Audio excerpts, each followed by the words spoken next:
human language. No matter what anybody tells you, words and ideas can change the world. You write your first draft with your heart. And you rewrite with your head. Seize the day.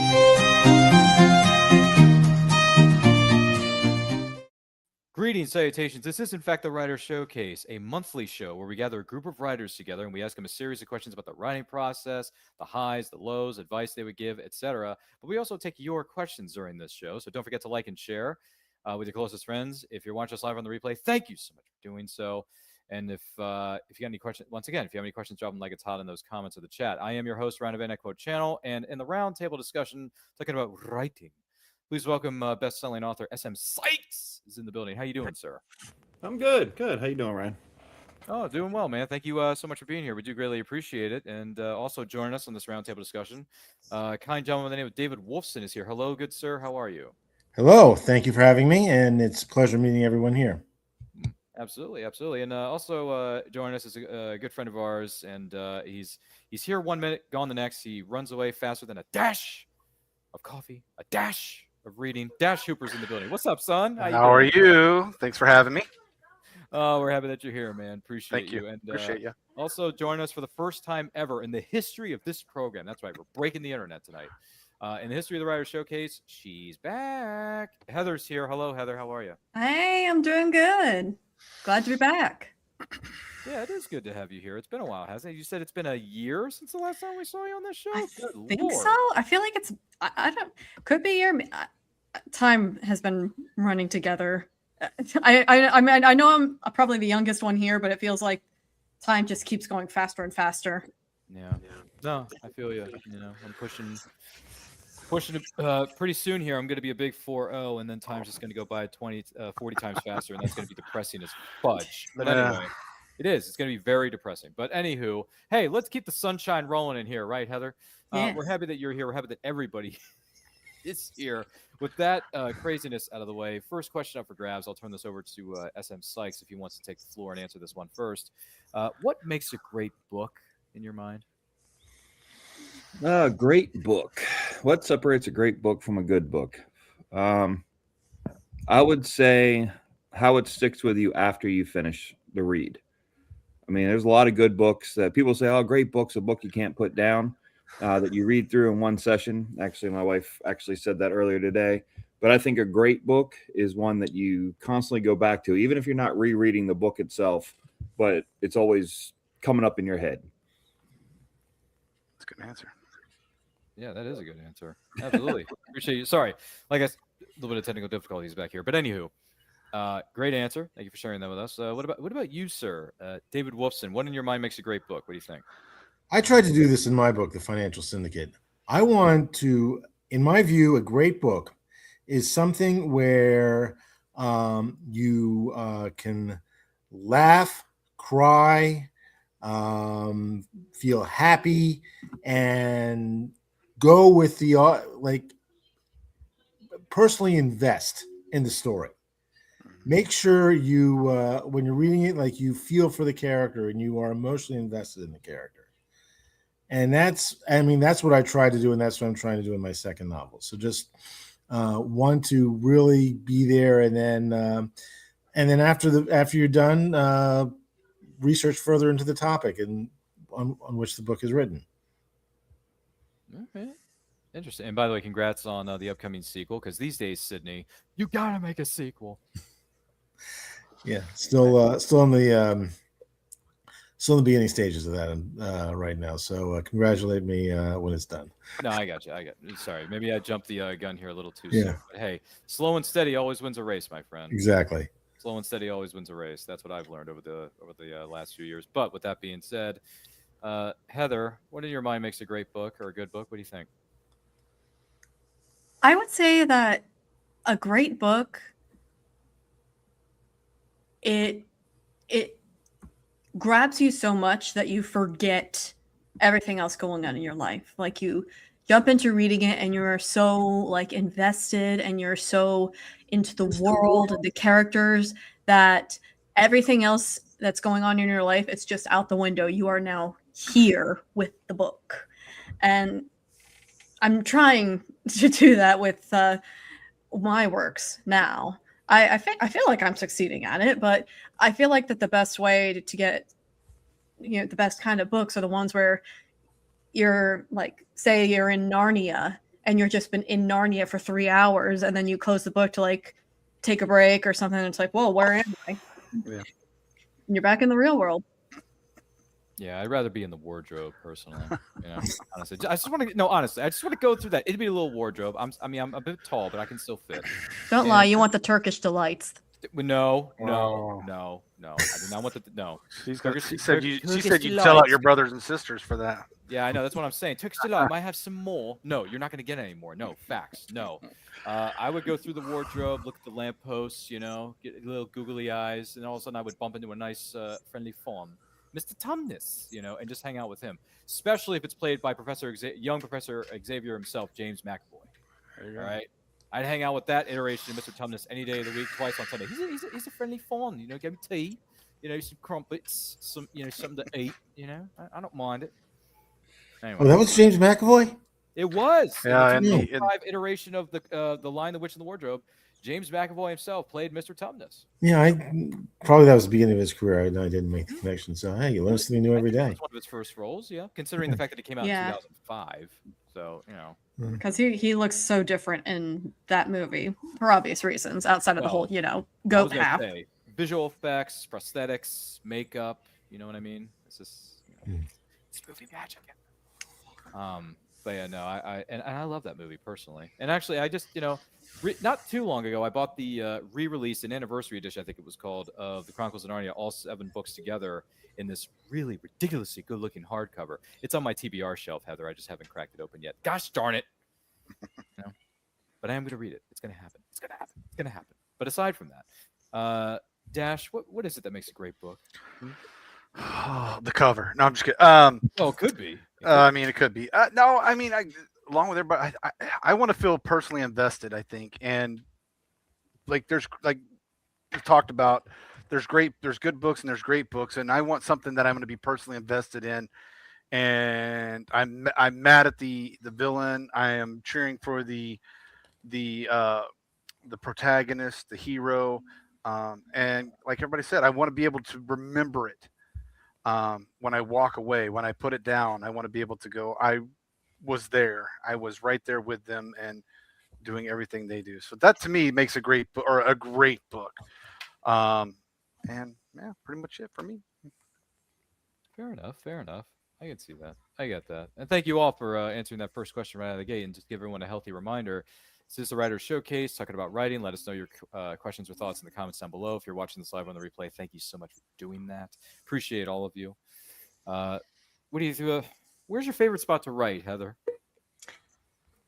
Anywhere that gets the job done, honestly. Because sometimes I'm at my desk and I write perfectly fine.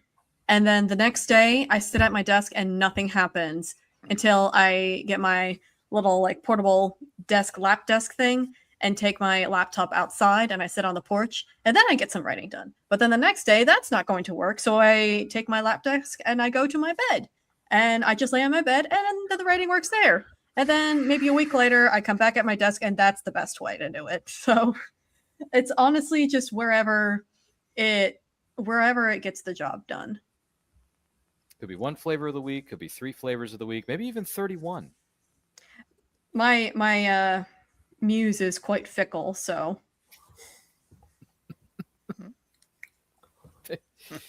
whatever works. It's just it's whatever works. I'm just saying. What about you, Dash? Favorite spot to write when you're putting, I mean, you're looking at it. All the toys, all the massive man cave stuff. Is that it? That's my inspiration most of the time. Yeah. This is my office, little small office, as you can see. But I get most of my writing here done. But I'm kind of, I get a lot of my best ideas, if you will, when I'm getting ready for bed.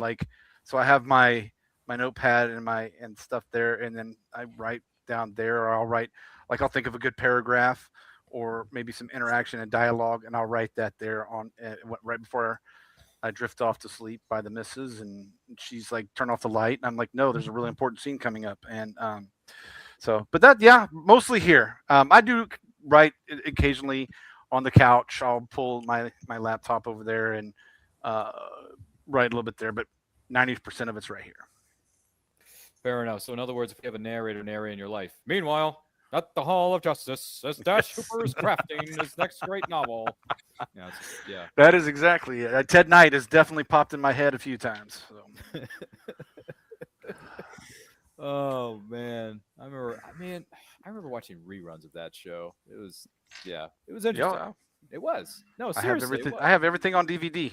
Physical media, baby. Physical media. Physical media. Yeah, of course you do. Why wouldn't you? It makes perfect sense. You know, I mean, Super Friends, Challenge of the Super Friends. The Legion of Doom is in the. You know, it's just, oh my gosh. Never trust the digital overlords. I know, right, Heather? Never trust the streaming services that I use every single flipping day. I just go to my physical media and pull that up. Specifically, I mean, not too long ago, what is it, Dash? I think you'll appreciate this.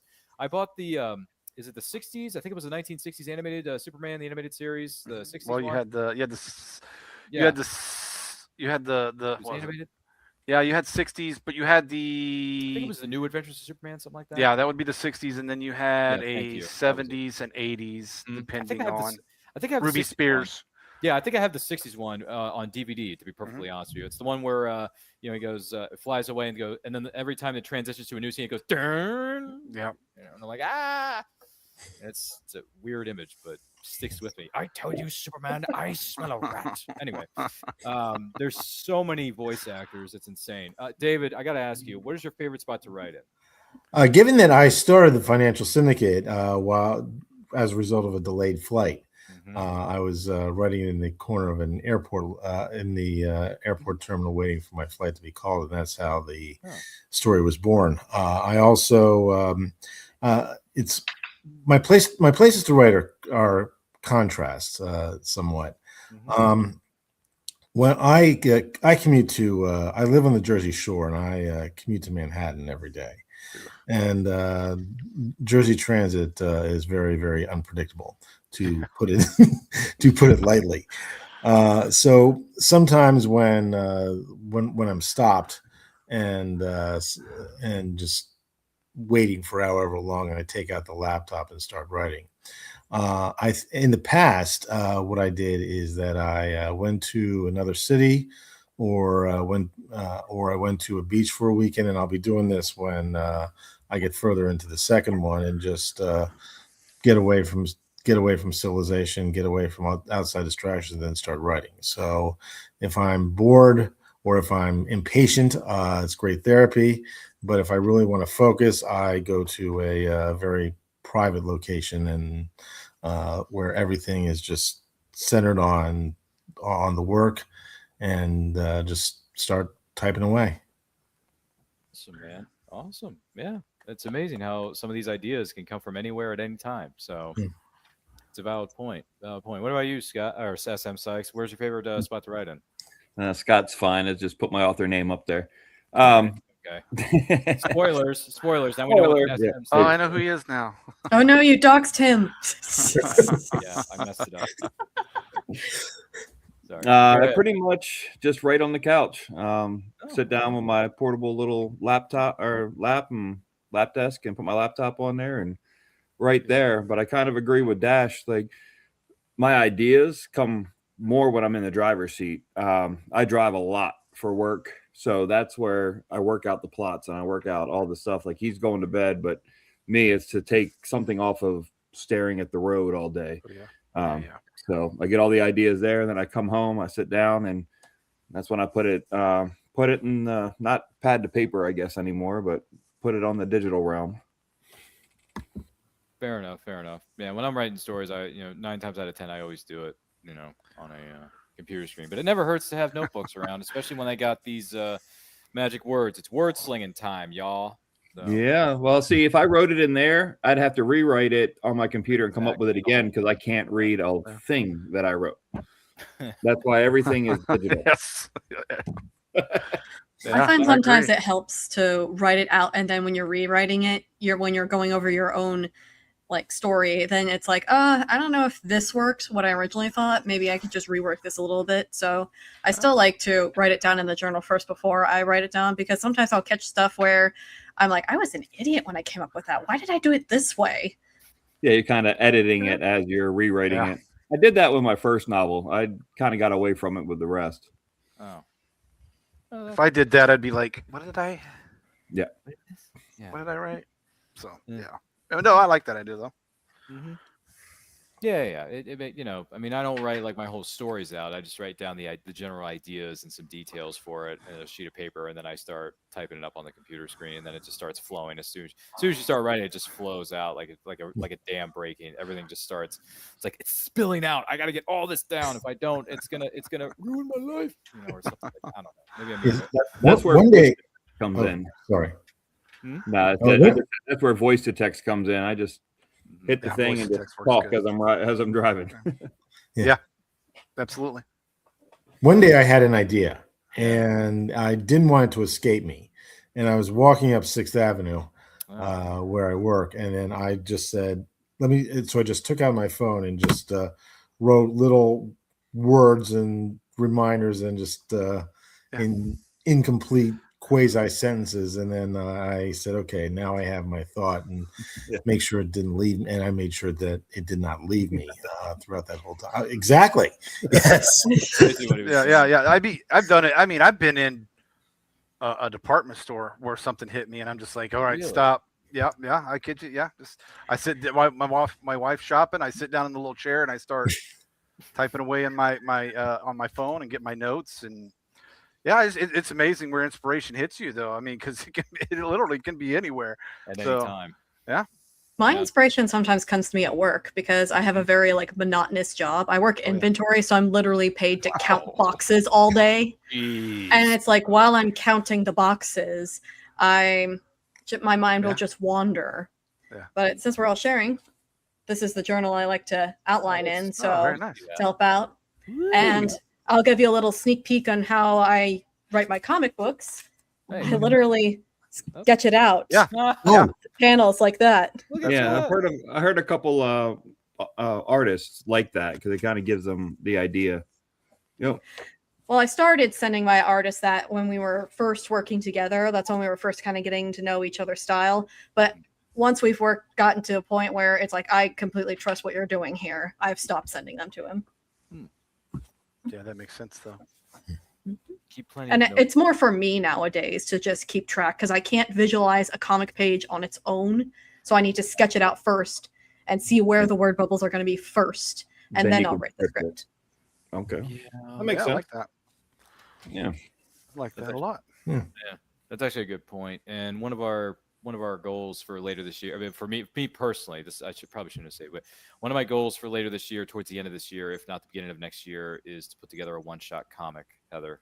So, I want to do something like it's a one-off. You know, whether it's I'm thinking of either doing a fantasy coming-of-age story set in modern day, or it's going to be another Western, because I can't help it. I like Westerns. So I can't. You know, once you've seen all the Eastwoods and some of the other classics from before, it's like, well, since they're ingrained in my own brain, it's like, I'll make you famous. You know, why can't you just combine it? It's like a Western, but it's like a fantasy Western that also happens to be a coming-of-age story. That what is it? Ender's Game, then? Ender's Game. I mean, that's close. I mean, sort of kind. Oh gosh, what was the name of the writer who wrote Ender's Game? What was his name? Orson Scott Card. Orson Scott Card. That's it. I was trying to think of the name of the author. I'm so sorry. But yeah, maybe. I mean, people say it's always fun to blend genres together, Heather. So maybe I can do that. And that's somewhere in 2026 or early 2027. I'm not sure. I think most fantasy nowadays is kind of blended. Like it's mostly because publishers want to market as much as possible, so they kind of go for more blended, like the romantasy. It's romance and fantasy, or horror fantasy. It's fantasy and horror, or like a sci-fi horror. It's sci-fi and horror, so you can market it to more people. Yeah. Yes. Well, I mean that's why I write Western supernaturals. So Yeah. That's a valid point. But here's the funny thing about that though. If I start including not just the fantasy and the Western elements there, Heather, if I start including horror elements and make it a little bit of a mashup of that, I gotta have "Carry On My Wayward Son" playing in the background. Because when I think of Supernatural, I'm thinking of Jared and Jensen on the show, and they're just cruising around that Impala with Kansas, AC/DC. Who was the other one? Guns N' Roses, right? Well, you know, had all these heavy metal rock bands. It was mostly your 70s and 80s, 70s and 80s rock bands. Yeah. So, or a little bit of heavy metal. I don't know. Or Driver picks the music, passenger shuts his cake hole. Shuts his cake hole. That's right. Driver picks the music. You sound exactly like my father. I mean, I tried to. My memory of him, I tried to, and he was into elevator music. Oh my while God. driving. Elevator music. And I tried to touch the. I tried to touch the channel, and he said, "Don't you." Yeah.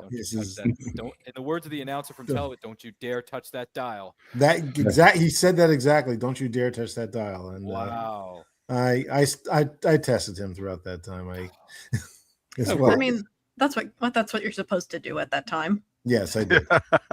and thankfully he let me live. You do test him though. It'd be like, how far can I get on this dial? Where can we get? Can we turn it to this station over here on my right, or maybe something on the left? I don't know. I don't know. It's funny you mentioned that because, I mean, I was cool with any music that my dad played because it was all 80s, 70s, rock. What is it? Alternative rock, whatever it was. Pop music from Genesis and Phil Collins, The Sword, and all that stuff. So I didn't mind that, but man, well, I mean, nowadays it's funny you mentioned elevator music because sometimes I listen to work jazz, which is kind of considered elevator music when I'm writing my stories. Because it helps me concentrate when I'm writing the story. Now, but granted, if I'm writing a story of focus on a particular genre, like I'm doing with a Western right now, I'm in the editing phases of this one. I'm listening to Western type music, like instrumental, feels like you're out in the middle of nowhere, tumbleweeds blowing around, whatever. Just one of the best ones to write. Go ahead. Oh, I just said anything to get you in the mood. Yeah, that's one of the best ones to write to, Ryan. The Magnificent Seven soundtrack. Ooh. That's a good one. I'm telling you, man, you cannot go wrong. All right. Well, I'm going to feel pretty lame because usually if I'm get stuck, I'll just put on like 12 hours of listening to Rain while you're inside of your car. No, that's what my wife does. Oh, really? When she needs inspiration, she'll turn on the Rain. I don't know what it is. Just listening to Rain really itches that scratch in my brain. Yeah. It calms you, I think, or at least for my wife. I'm not saying you, but it calms her and it gets her mind focused again, and then she goes. So I can see that. Yeah. I will say one area where he did influence me with that music. When I'm working, be it at my regular job or when I'm writing, I sometimes listen to the smooth jazz station on Sirius XM Watercolors. There you go. And that puts me at ease, and that kind of gets the creative juices flowing. Yeah. So and then and also kind of it lowers my stress levels as well. Saying, okay, now I'm a technical writer as an investment analyst and a fiction writer, and then it helps me switch from the technical side to the creative side. There you go. Music is the language of the soul, my friends. Yeah. It's great stuff. Yeah, we love music. I feel like this writer showcase has turned into a episode of Let's Talk Music on Behind the Music on VH1. No, I'm just kidding. You got to have your NPR voice. And now we're going to go to the smooth sounds of. Anyway, I've only been to the NPR website a few times when looking up stuff for because I used to have I have a YouTube channel, and I used to look up different comic creators, and sometimes NPR would have interviews, and I would listen to that. But outside of that, I do not listen to NPR at all. Me neither. I just that's about my only reference to NPR that I actually have. Yeah, they have those quiet, deep voices that I remember hearing as a child. So it can be quite boring. sorry, but it kind of. But no. The music you were talking about, David, makes perfect sense because smooth jazz is it's mellows you out, calms you down, gets you focused a little bit. If you haven't listened to the saxophone artist known as Mindy Abair, I don't know if you ever heard of Mindy Abair. I know Mindy Abair. Yes. Okay. Yeah, jazz musician. Okay. She she's what got me listening to jazz. She's what's got me listening to, because back in the day when people actually had radio, I mean, people still do, but I'm just saying, like, back in the olden times when we had these little things called little boom boxes, and we had to turn that dial to get a local radio station, which in our You had a case, boom box? well, a little one. It was a small little one. Anyway, I had this thing called a boom box, and in the 1990s, that's right, I'm that old. I think that would be classified as a boot box, not a boom box. Just boom, boot, box. Whatever. I don't know, Heather. Just work with it. I had a cabinet that was this big with a stereo this big, and I had to hook my headphones up through a cord. It was crazy. I'm telling you. I didn't have. It's time to bully Ryan for the size of his boom box. I did not have that big of a stereo system at that time. But anyway, the point is that when I was turning the dial one night, we locked onto a station called 104.3 WSMJ, which is Baltimore's smooth jazz radio station. All right. And then one of the first things I ever heard, David, I kid you not, was Mindy Abair, Wayman Tisdale. Obviously, Kenny there you G go. is like, you know. Little Wayman Tisdale right there, baby. Wayman Tisdale, yep, I heard that. Mindy Abair, heard some other musicians. I just can't think of the names of them right now. But still, I listened to that and I thought, this is actually really good music. I thought jazz was going to be bloody boring, but this is actually quite good. So I just ended up going to our local library, hashtag always support your local libraries, and started checking out all of Mindy Abair's past albums and some classic, you know, jazz albums and Wayman Tisdale albums, you know, and I was just like, this is like really good music. And then I started burning it to this thing called an iPod. I don't know if anyone ever heard what an iPod is, but, you know, started, you know, burning it, downloading all that kind of stuff. So kids and your fantastic gadgets. I miss when we had laptops that actually had like the CD player in it. Yeah, Right. Yeah. You're from Baltimore? Well, I used to. Well, I don't. I'm not from Baltimore, but I live in Maryland, and I'm like north of Baltimore, so I'm not directly in Baltimore. I'm like north of it. I grew up in York, Pennsylvania. There you go. So Ooh, you guys are like small little world there, I guess. yes, I'm right now. I'm on the Jersey Shore. I like the beach, but Fair enough. I grew up in York. It is Nice. Graduated from York Suburban, went to Drexel, so that's a small world. wow. That is a small world, yeah. Yeah. And it's one of the bookstores that's up in Pennsylvania, past Maryland, Pennsylvania border. It's it's called Cupboard Maker Books. I don't know if you're familiar with that one. I've heard of it. Okay, that's a bookstore that not only has really ridiculously good-looking books, but they also foster and they have cats roaming around the bookstore. So you can pet the cats, you can interact with the cats. They're up for adoption. They're being fostered. They're being taken care of. They support the local animal shelters and all that kind of stuff. So anytime I go up to Cupboard Maker Books, I always make a habit of checking on the cats, be like, hey, what's going on? Because I mean, I don't mind cats. It's the dogs. I'm not really a fan of dogs particularly. I'm sorry, no offense to anybody who's a dog lover, but I prefer cats to dogs. Hashtag those are the facts of this case, and they are undisputed. But anytime I see the cats, you got to pet them and hang out with them, man. Because reading a book and hanging out with a nice, you know, with the cats roaming around, it's fun. It's nice. It's and they're doing a good thing by fostering and helping those cats get adopted. So There you go. yeah, support your local animal shelters. I'm if you allergic, can. but that's okay. No, it's just saying. Cats are cool, man. Cats are, you know. And by the way, we're sitting here in a studio with a bunch of cool cats here on this episode of the Writers Showcase. Wham! I brought it all back. Don't forget to like and share. If you have questions, let us know in the comments. Let us know in the chat. Good heavens almighty. SM Spikes, save me here. What is it exactly you like to read? What kinds of stories or genres you like to read? Oh, me? Yeah. Sorry, I didn't hear Mr. you. Spikes, yes, you sir. top center right hand corner, whatever. Yeah, there we go. A really sci-fi, fantasy, horror. Dean Koontz, Stephen King, Mercedes Lackey, Orson Scott Card. I know when we talked last time, I told you Ender's Game is probably one of my favorite books. So I kind of stay with those types of genres. I mean, I kind of move around. Same as I write. I write like 7 different genres and mix them all up. So There you go. I kind of read everything that, I mean, you can kind of look behind me and I've got 800 books in here. So I've read most of them. That is way more than I could ever collect. Whew. It's a great collection. By the way, thank you for sharing those pictures with me a while back on the museum of books that you got up there. There's books in here from that we collected in the 70s and 80s, and then books that are from even before then, and everything in between. I'm looking for a lot of the 70s and 80s, like I can't remember the name, but they're they were the young adult at that time, like horror novels. I remember one that had like a dummy on the front, so I can't remember the. No, it was before R.L. Stein. Yeah. This would be, man, early. This would be like 82, 83, 84 time period. So R.L. Stein was hitting that late 80s, early 90s, where 90s, these yeah. were, where these were. And if I remember it, if I can find them, I'll show a picture of it later. But Yeah, please do. yeah, This is I gonna love. drive us. It's gonna I drive love us crazy. 70s and 80s. I love 70s, 80s covers and books. So Mhm. I'm right there with you. Nothing wrong with that. Yeah, you can't beat a classic, ladies and gentlemen. Speaking of which, Heather, what kind of stories you like to read? What kind of genres? Even though you kept telling me earlier, just mash up the genres. Just mash them all up. They don't have to stand by themselves. I don't really go by much genre.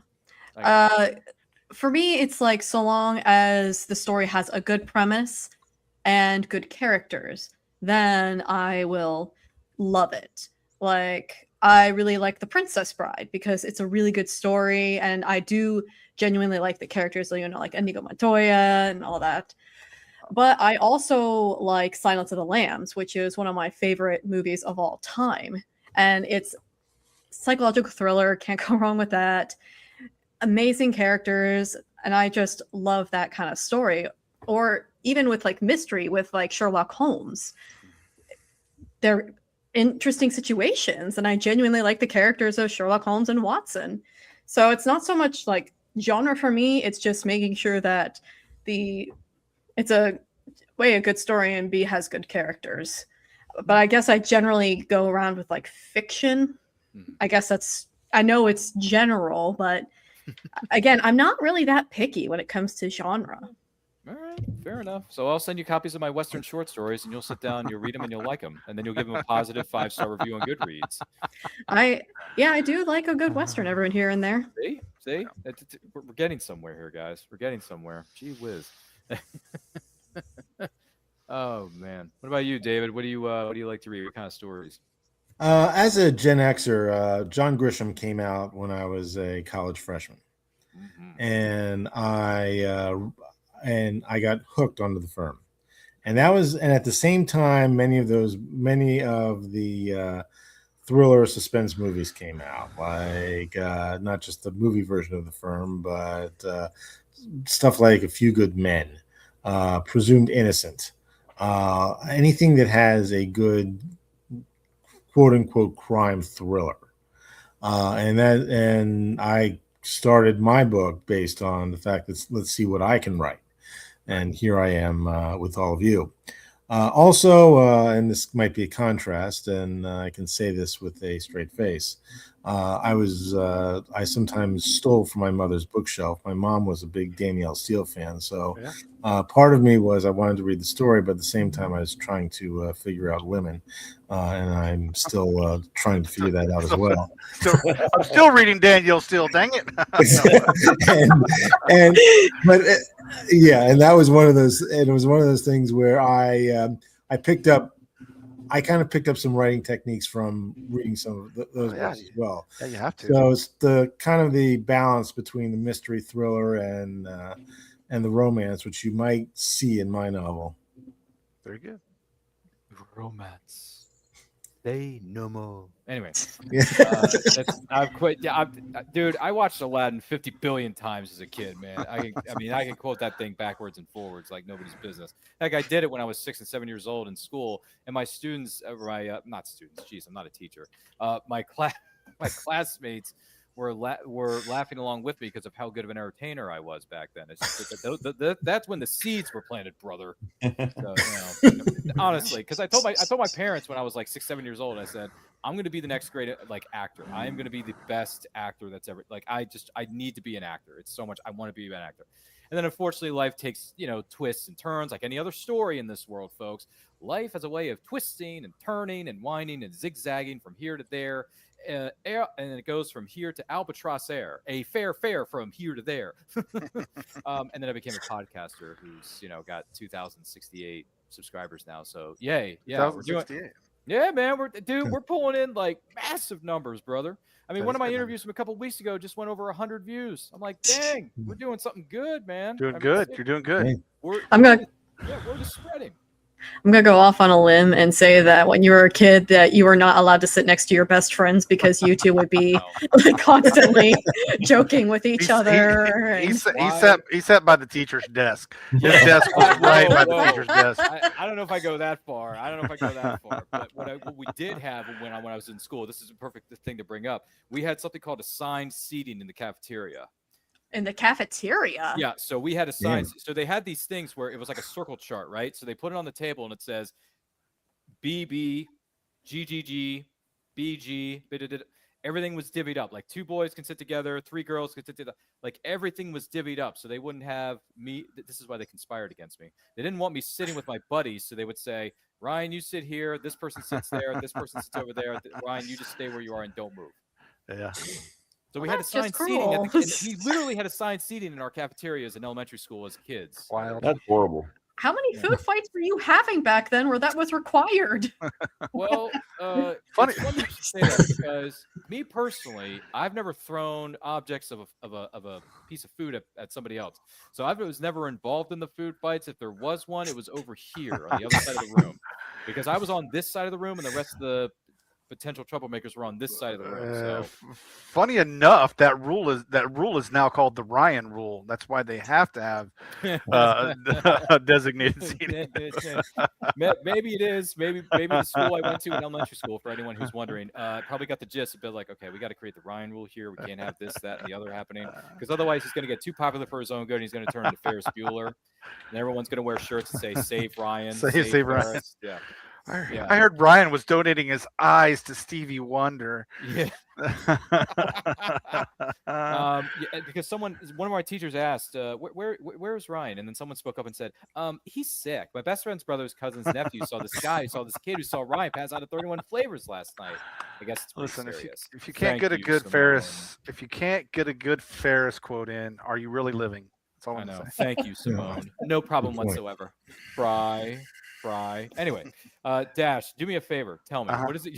What is it you like to read? What genres? What kinds? Everything. Well, I mean, you've been Anything on Dash. under the sun, like Heather over here. Yeah, you've been on Dash of Reading. So yeah, pretty much everything I will read. I'm huge fan of the Dragonlance series. I have almost all 300 books of the Dragonlance series. That's what I was reading when I grew up. Westerns, Louis L'Amour. Love Westerns. But yeah, I think I will dabble in just about everything. I'm a huge Hercule Poirot fan from Agatha Christie, so I have all the Poirot mysteries, and just man, it's hard pressed for me to if you put a book in front of me, it's hard pressed for me to say no. I like to review books. I like to get into why what makes them work and all that good stuff. And David, don't feel bad because I read Harlequin romances with my mom. So I mean, if I feel like this may be weird, but I feel like if I'm going to be a well-rounded writer, I want to know what everybody writes about. Okay. Well, See where they come up with the way they come up with their characters and are and see how they tick. So that I'll read just about anything. I love nonfiction, fiction, you name it, I'll read it. Yeah, I didn't read them with my mother. I stole them from another show. He just stole it Just over make the that distinction. Yeah. I stole my dad's copy of The Hitchhiker's Guide from the Galaxy. Did you? Yeah, Did it you? was the old paperback ones too. Wow. And I just didn't think of it much of it and kept it on my bookshelf until one day my dad's like, do you know where my copy of The Hitchhiker's Guide to the Galaxy is? I want to lend it to someone else. It's like, crap. And when I went to go get that book to give back to him, I realized that I stole a few other books from both him and my mom. So Yeah, so that's my current read there, Dash. Yeah. That's the new one. Oh yes. Dragons. Yeah, I've read through all 3 of the new trilogy. I've read through all of those twice. I will revisit Dragonlance almost every year in some form or fashion. So yeah, I love Margaret Weiss, Tracy Hickman. Oh I yeah, mean, that's my childhood. So yeah.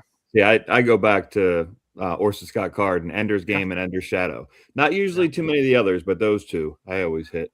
Oh yeah, you got to. I mean, Ender's Game, exactly, absolutely. I didn't know there was a game after Ender's Game. Shoot, I didn't know he had a shadow. Huh.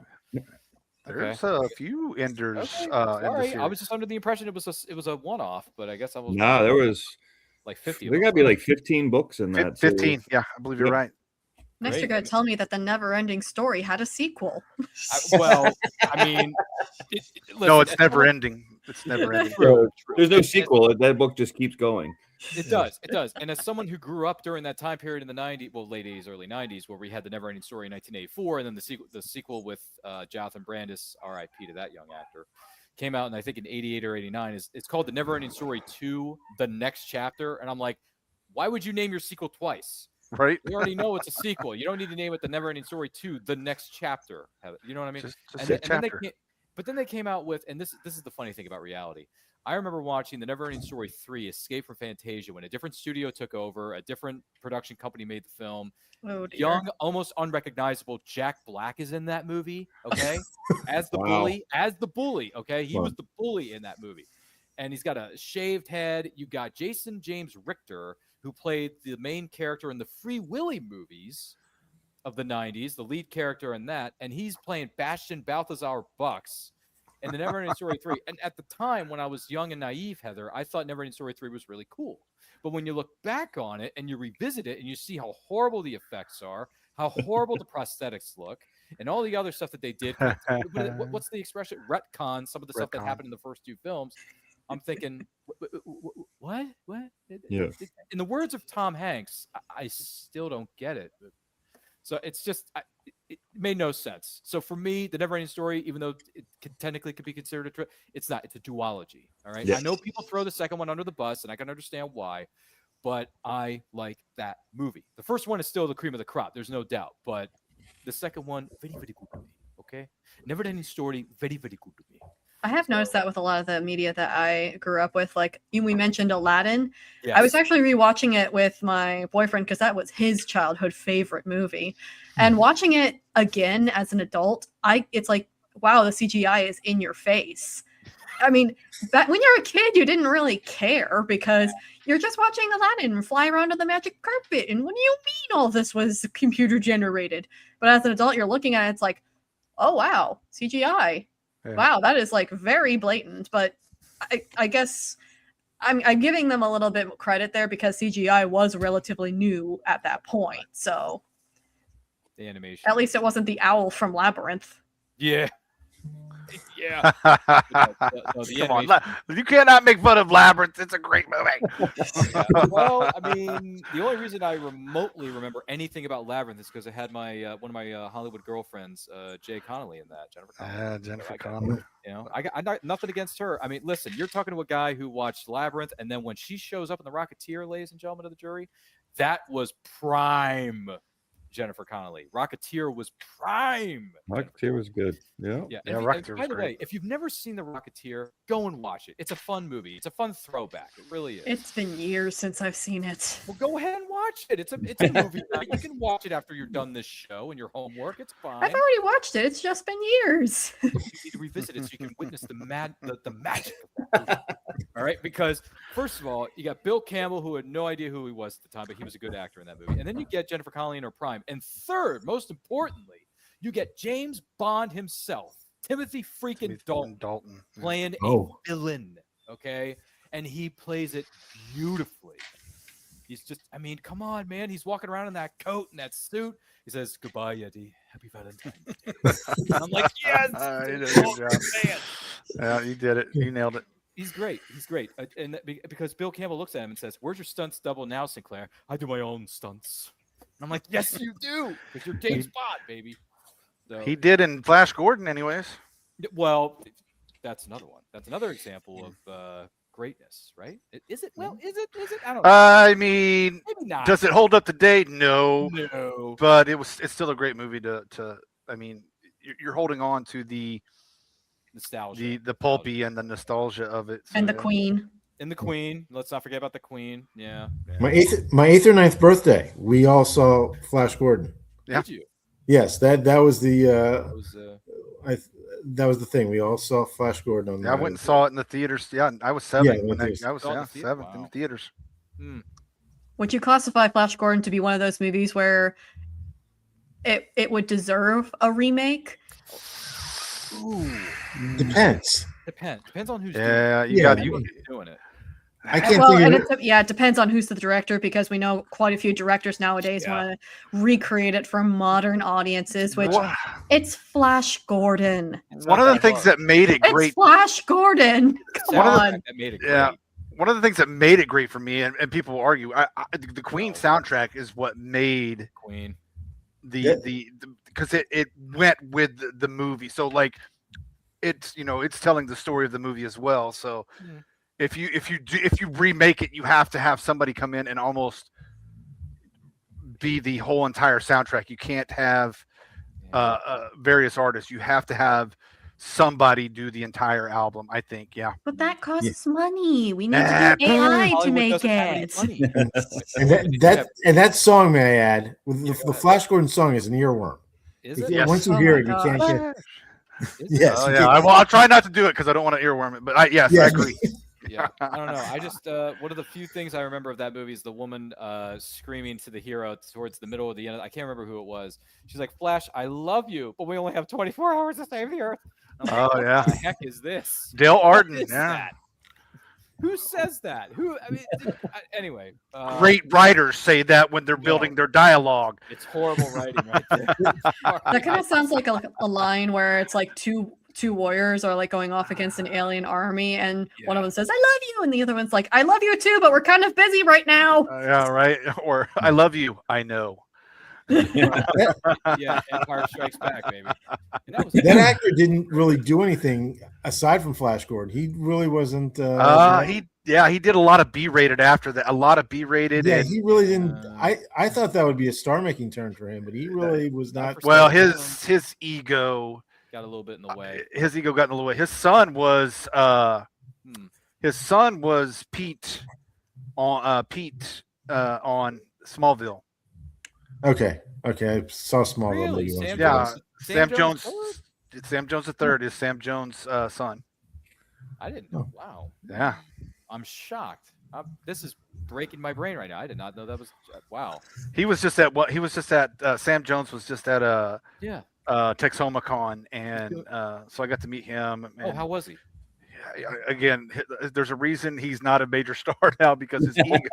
Well, I mean, aside from that, He's fine. I think he's mellowed out a lot. Yeah.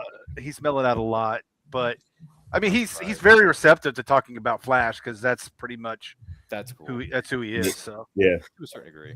I remember him on Ted. yeah. So Man, what show are we on? Anyway, this is what is this called again? The Tangent Show. Producers, what was my line? What was my line? Oh yeah. So welcome to the Writers Showcase / the Pop Culture Appreciation Hour here on the Anti-Quote channel. What the heck are we doing? Don't forget to like and share. If you have any questions for our sanity, let us know in the comments. Let us know in the chat. If you want to mash more genres together for Heather to put together in her next story, drop that in the comments. She won't mind because she feels that all 31 genres should be in harmony. It could work. It could work. It could work. It could I mean, if Heather wants to piece it together, go right ahead. I mean, I'll help her write it too because I'm a writer too. So you never know in this crazy mixed up world that we live in. What was it? Yeah, I don't know where I'm going with this. But Heather, how do you interact with your fans? Is it more so on social media, or is it through in person, or is it a mixture of the two? It's actually been more of a mixture of the two recently. So one thing that I have been doing differently since the last time I came on this show is I started doing more pop-up events where I basically would call up a business saying, "Hey, can I come and like set up a table and sell my books in your establishment?" And they're like, "Yeah, sure, come on over." And then I would, do my thing there. And I've been coming across more and more fans in the real world now. I've even had last week, I was at a market event and I had 2 different people come up to me like, "Oh my gosh, I loved your books last time. I want to pick up the next one." And that was really cool. So it has been more and more in the real world now that I'm like, getting myself out there more to like face people more, which has been a little bit scary just because I have to interact with people. But I also do sometimes interact with people online as well. But yeah, I guess what I would say, long story short, it's a mixture of the both. Stepping out of your shell a little bit, are we? I mean, you kind of have to, especially in this economy. Yeah. No doubt about it. But hey, congrats! Make sure you book a tour of the East Coast so we can have you up here and hang out with us in Maryland, okay? Because we want to see you and meet you and buy your comics and buy your stories and all that. Like we want to support you. All right. So travel up here. Say hi to us in the Northeast. Just I'll saying. try my best. No, you won't try your bet. You either do or do not, because there is no There try. is no try. All right. Remember, Heather, this is the May. All But right. have you seen the gas prices these days? Yeah, they're only 45 cents. What are you talking about? No, wait. They're not. This isn't 1993, guys, when gas prices were like 89 cents a gallon. All right. No. This We is have truly 2022. fallen as a society. Well, I'm sorry to say this, but I think in California it's like what, $6 a gallon, and then over here in the Northeast it's like $4.30 a gallon in the Northeast, where I am anyway. In Maryland, I can't speak for everybody else, but Yeah, it's wretched. New Jersey's 450. Is So it yeah, 450? yeah, Right. in Jersey. In Jersey. Okay. But I can't pump my own gas here. That's the thing. Really? Nope. Yeah, you can't. Nope. Really? Not allowed. Yeah, I can't pump my own gas here. Is that illegal? Oh. Yes. If you do in New Jersey, yeah. When did I've this been here since I graduated from college, and the gas station was abandoned. They said you can't do that. No self-serve. If you touch the nozzle, you're. And then when I leave the state, Mhm. I expect people to serve me now. Yeah, So it's one of those- You're like, where is everybody? Where is yes. I can see you just sitting at the So pump for like double-edged 20 sword. minutes. Yeah, we Yeah. see. And then we they see come a lot out and of- they're like, "Are you all right, sir? Do we need to call an I would- ambulance? I'm waiting for probably. someone to pump my gas." Exactly. I was stationed at Fort Dix, so yeah, I know the you're like I'm a brand new newbie troop, just young as can be, and Mhm. you're going out there trying to pump your gas, and they're like, "Excuse me," I'm like, "I do this all the time. What are you talking about?" Nope. So yeah, I didn't know this. Man, Yeah. I'm shocked that there is something going on in this state. Sir, here are your winnings. Thank you. This cafe is closed by the prefix. Anyway, if you don't throw a Casablanca quote into this show, Dash, we're doing it wrong, man. we're doing it Seriously. wrong. You are. We're all doing. God. Scott, help me out here. How do you interact with your 2.5 to 3 million fans out there? What do you think? Okay. I would just say awkwardly. No, okay. Yeah. Sounds about right. I mean, I take it this is whether it's through what do you call it, in-person events or social Yeah, media? I do more in person. I really don't do a whole lot online. I've gotten away from social media for the most part. I mean, I post some stuff for my stuff, but I've found that I do so much better interacting with people face to face at events, Comic-Cons, stuff like that. It's just I just get a lot better read of them, and if they would even fit like my genres and what my books are. So I do more of that. I like the in person. That's fair.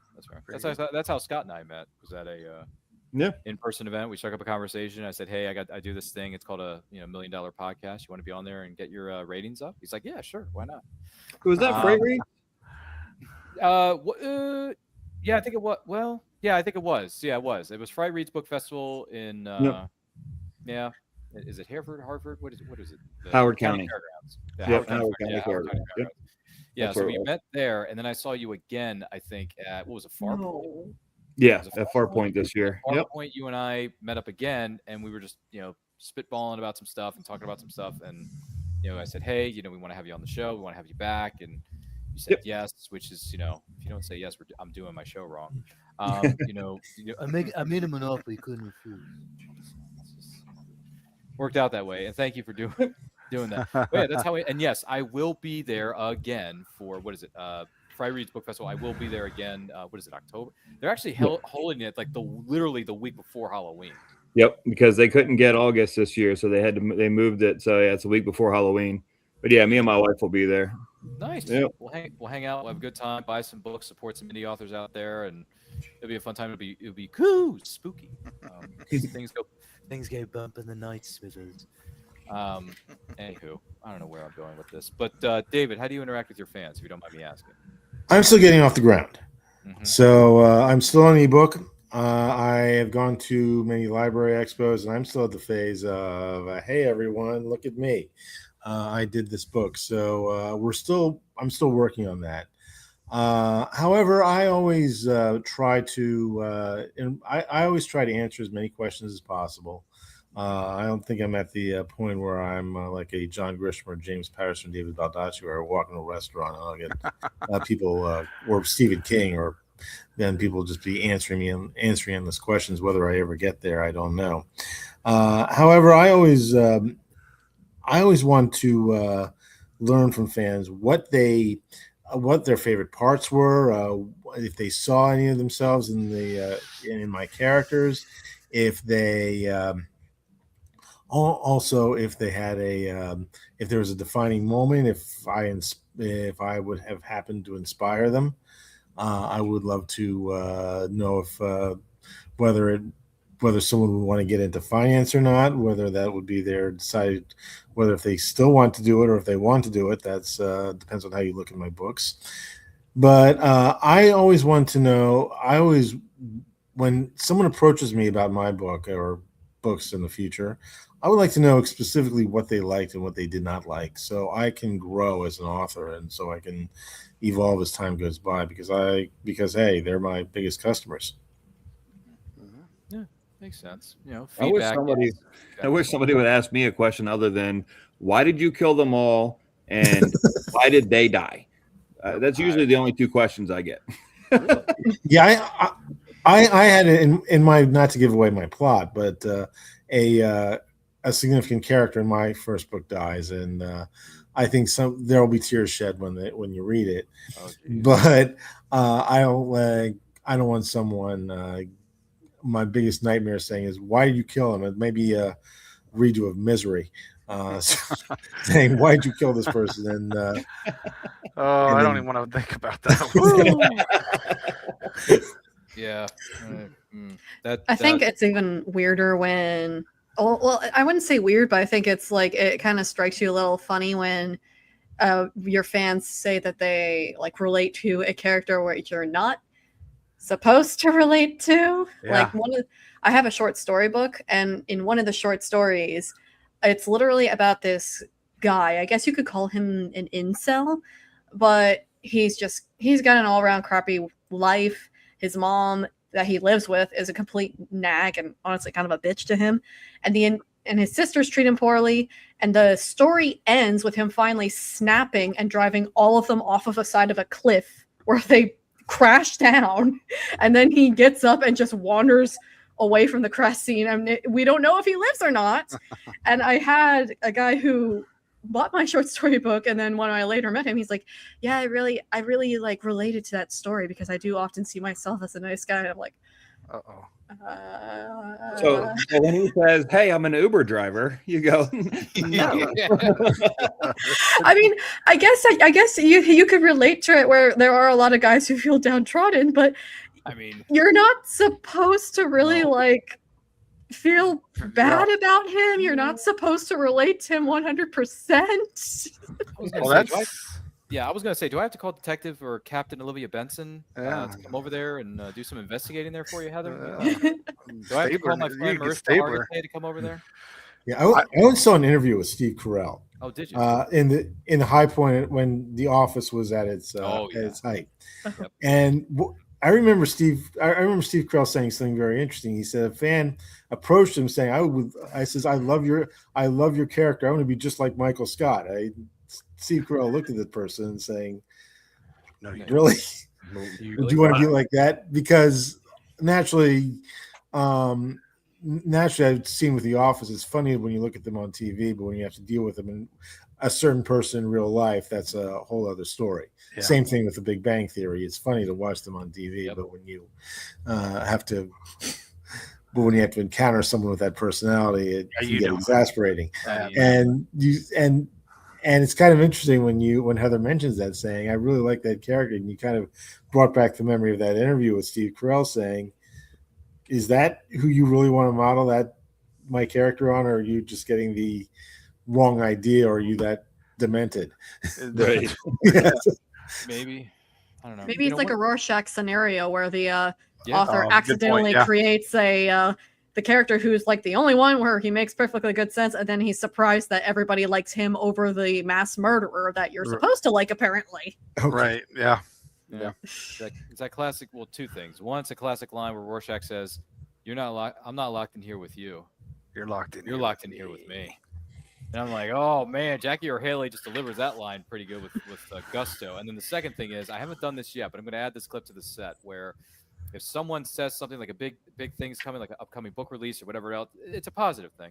I'm going to drop that Michael Scott Office clip where he says, "All right, it's oh my God, okay, it's happening. Everybody stay calm. Everybody stay calm. All right, everybody, what's the procedure? Stay calm. Everybody calm down." And I'm like, "Yep, that's the clip we're going to play. You know why? Because it's funny and it makes sense. It makes right? sense. It makes, especially when Dwight's like, I don't know what's going on here, people. What's a procedure?" And I'm like, just shut up. Just shut up. It's like, I mean, honestly. Parkour. Exactly. Parkour. It could be that. It could be that. And then another. I know I'm giving away certain secrets here, but one of the other clips I want to use at one point is the character from Big Lebowski, Walter, John Goodman's character, where he says, "Donnie, forget about you're out of your element." It's what's all this talk about Vietnam, Walter? Hey! Listen, man, this is not Nam. This is bowling. There you go. Right? I mean, say what you want about the. Gotta have a Big Lebowski. Yeah. At least it's an ethos. But anyway, there are so many random things that Walter says in that movie that make the funniest act. It's the best part of it. Walter. That entire movie is just what is going on. I don't think it's just Walter. It's the entire movie. Man. I love the dude, but Walter makes the movie for me. He does because he looks at the character. He says, "You're being very undude, man." Anyway, I don't roll on Shabbos, dude. I don't roll on Shabbos. It's a Jewish day of rest. I don't drink. I don't drive to work. I don't whine. I definitely don't flip and roll. Anyway, Dash, stop the insanity. How do you interact with 3 million fans, bro? Tell me your secret. How do you do it? I play a comedian on Facebook and socials. I mean, right now I'm kind of just I'm building my crowd, and just trying to get it. So most of it is online right now. I do have my first con coming this weekend where I'm actually selling my books at. So it'll be good to see and try to, actually interact with people in real life instead of online. But to see, and do the pitch, do the sales pitch and the connection with them and things like that. And build rapport. That's what I want to do. I really, the ultimate goal is to be where you are talking face to face with fans or audience and get to talk to them like that, because I think that builds a better base than, people online can sit there and say, "Oh, it's a great," but they may not be buying your book. So that's what I want to do. So right now it's online, just trying to build an audience and reach out to them and not just selling my book, but talking to them, having fun contests and things like that. So that's how I do.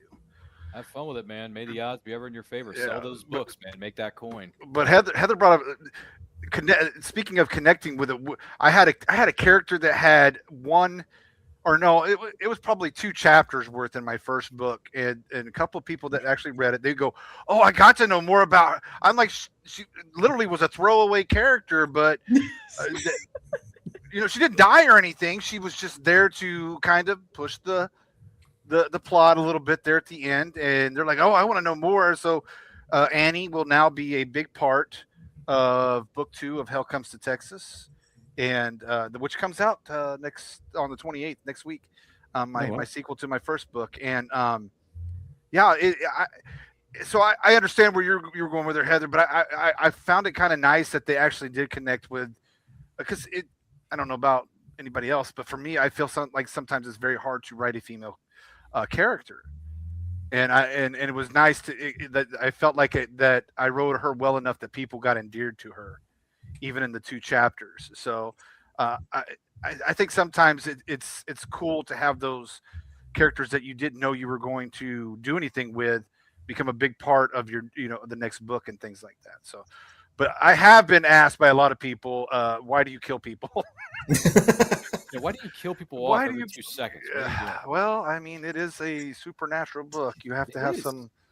That's actually quite interesting that you say that you don't feel like you write female characters well, because for me, I still feel awkward writing male characters, because with female characters, obviously it's easier for me to identify with them, but with male characters, sometimes I will write a male character and then I'll read it over again. It's like, wait, this just sounds like a chick, but in a deep voice. Deep voice, yeah. And it's just like a mindset thing. Like guys and girls have different mindsets, and we both know this.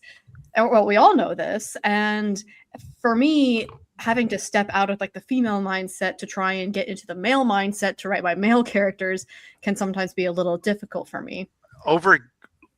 It sounds weird. Go to a restaurant and listen to two guys talking.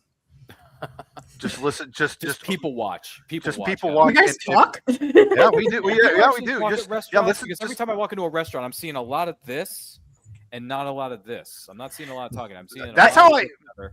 That's how I do. My wife and her sister talks, and I will listen to their conversations and try to pick up nuances or mannerisms or things that they talk about.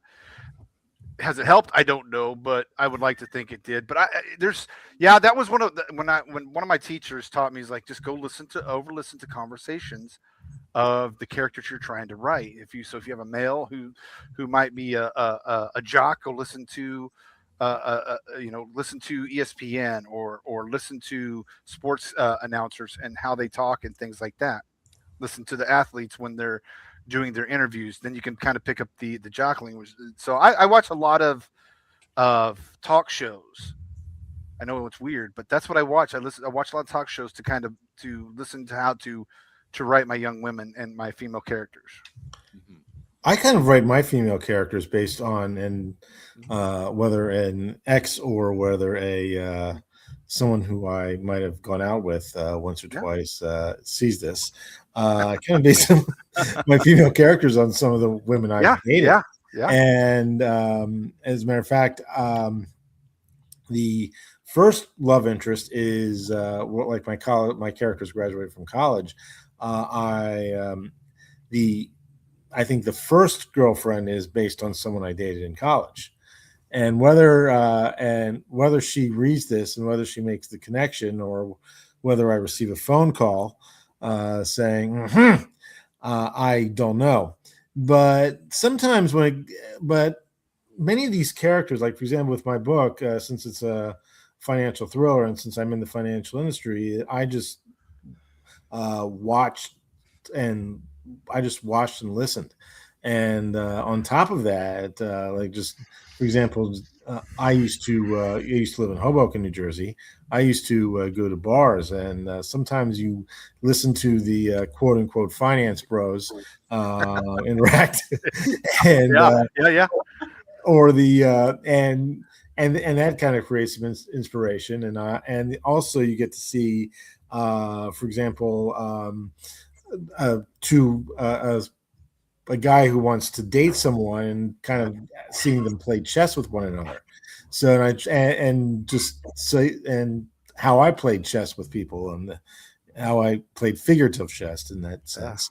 But I kind of based many of my reactions on real life. Like for example, my character's parents and family are minor characters. But I like, just to give an example, my character's mother was facing cancer fights, and my parents were, unfortunately, were cancer victims, and so I influenced that in my writing, and naturally the character has a sister, as do I, and that sister is lightly loosed on mine, and nothing to makes them deeper though. It makes them deeper, and it makes them exactly. Yeah. Exactly. I like that. Love it. I just got goosebumps for you. Yeah, that's fantastic. Yeah. I understood that reference. Goosebumps, you're in for a stare. Come on, guys. I will say listening to my male coworkers has definitely helped me a little bit more finding the male voice. Yeah. And especially because when it comes to warehouse workers, they really do not give a crap about having a filter. So you do get more of unfiltered male conversations. And some of them can get pretty dang wild. You're talking to a guy who works in shipping and receiving, okay? Yeah. I work in shipping and receiving. Me and the dudes who work back there, they don't really have a filter. So when I hear their true Hollywood stories or the jokes that they're attempting to tell me, I'm thinking, Okay, I may not use some of this language, but I'm hearing what you're saying. I'm getting it. So Yeah. what happened with this person? What? And it's even more fun when one of them's a conspiracy theorist. No. Thankfully, I'm not around those kind of. Oh no, I don't one of my think I'm around those coworkers kind is a conspiracy theorist, and he believes pretty much all of the conspiracies. So there you get really good dialogue. There you get Oh my- really good dialogue. Heather doesn't get great dialogue. She only gets great ideas for future stories from hearing these conspiracy theories. 'Cause that's what Heather. You incorporate That's that into your story, fantastic. do you not? Like this, Yeah. like the conspiracy theorist. He talks to another coworker. The conspiracy theorist is more of like a conservative guy, and I have another coworker. He's more of a liberal guy. But they're both Oh, they're boy. both on different like Ooh, sides of conspiracy theories, yeah. and just listening the to the two arguments are of them fantastic. just going Arguments at are bad. it, trying to figure out which conspiracy theory is right and which one's wrong. It is very funny. Dude, Now have you enough- now you just record them. You record that's them, what and I'm then you saying, come like, you have enough home. material- hypothetically speaking, you have enough material of potential story material that will last you for the next 30 years, Heather. So, just Fantastic. yeah, but yeah, no, I work in shipping and receiving, so I've heard some of the things you just described are some of the things that I witness or hear or whatever in my neck of the woods in the northeast of the United States. But yeah, I mean, people watching is one thing. Yeah, I get it pretty easy because I work customer service, but I work in people's homes, dear. so they're very Oh. relaxed. Customers. Oh, Oh, Yeah, I you get get to some hear- good stuff. I get to hear how all of them talk when they're not in front of everybody else. and you get to see how they live. Oh, Yep. you got stories. Oh my guarantee gosh. that. I write. This is in my book. I write investment articles on Yes. on companies. Yes, you do. And as an aside, if you are having insomnia, just ask me for one of the investment articles. I'll send it, and it'll quickly solve the problem. But what I do is when I write these articles is that I send them to lead analysts who are in the conference call. So one time I sent it was the end of the year. It was the week between Christmas and New Year's. I sent an investment article to someone, and one lesson I learned from my father is that don't let anyone quote unquote ghost you. So I finished this article around that time of the year, and naturally no one's in the office, especially in the finance industry, and that week. Like Fifth Avenue is a ghost town that time of year, or on that week. And I finally reached this guy on the first or second week of January and said, "Hey, I wrote this article. I'm wondering if you saw it. I'm wondering if you." And said I'd do more, and just kind of gave my spiel. And this guy and I left about maybe 3 or 4 messages. I wasn't. It was maybe 3 or 4 messages over probably 2 weeks. And he said, "This is disconcerting. You are calling me all the time. I am busy, and it's quarter end, it's year end, and I have to hear your effing messages all the time." And basically, if that was me if that was me 10 years prior, I probably would be having tears in my eye. But New York toughened me up for better or worse. Oh, I imagine. So after he did that, I kind of inserted that. I made that. I said, okay, look, I thought of that memory, and I kind of fictionalized it. Made that it was something that my villain did, of a guy that was desperate for a job, and he needed to. And he was trying to get someone's attention, and I was pretty much copied. I don't want to say copied it, but I pretty much was inspired by what that guy did. Yeah. And and I kind of see that inspiration. And in my second book, The Contractor, going after contract employment in the financial industry, I receive calls like this all the time. So I'm finding inspiration with that as well. Very nice. So especially when you're in New York, where you talk about unfiltered mouths. I've been to New York. I hear things. Trust me. Yeah, you really do hear things. How does that phrase goes? The greatest danger of living with a writer or interacting with a writer is your potential material. Potential material. Yeah, well, not only that, hey, you can look up at your friend and say, "Guess what? You are so awesome. You're going to end up dead in my next novel." I just wanted you to know. You know what I mean? Put your arm around him. I just wanted you to know that you die in my next novel. I forget his name, but I attended a like seminar by an author, and apparently one of his best friends was begging him to insert him into a novel, and he wanted to be the villain. He wanted to be like the meanest, baddest villain that would be killed off. Yeah, that's great. I would do. I mean, I want to be in somebody where I'm the villain too, because I feel like playing the I'm villain's I'm more goody fun. two shoes. I'm goody two shoes. So I would like to be out of my comfort zone, if so to speak. So I would love to be a villain in somebody's book. I'll be honest with you. Same here. I mean, I've been accused of being a big blue Boy Scout who wears glasses. I'm an intrepid reporter for some place called the Daily Planet. You know, I hang out with this beautiful woman named Lois every day, and then someone looks at me and says, "You know what? I'm getting sick and tired of your antics, Ryan/Clark. All right, just get away from me. Play a villain for what? Be a bad person. Make a mistake. Do something stupid." And I'm like, "You want to be a villain?" It's like, "Yeah, just turn things on a dime." So yeah, no, I am a big blue Boy Scout, literally. So if someone wants to draw me into their next novel, pay me as a villain, go right ahead. Because when I was in high school theater, I played a little bit of it was a very small part. It was a bit of a villain role, but it wasn't full on villain. It was a bit of a mixture of two. So I thought, I hope to play a villain one day in the next play or whatever it was. And unfortunately, it just never occurred to me. It didn't happen. Yeah. But if someone wants to write me into their novel, they got full permission to just write me as a sorry excuse for a human being. Like if you want me to be a kingpin of crime, a master of riddles, or a guy who paints his face and goes around laughing, ha ha ha. Whatever, like the Joker. I mean, because some people, as that character in a book, Dash, some men just want to watch the world burn. It's like I don't mind. I don't mind it.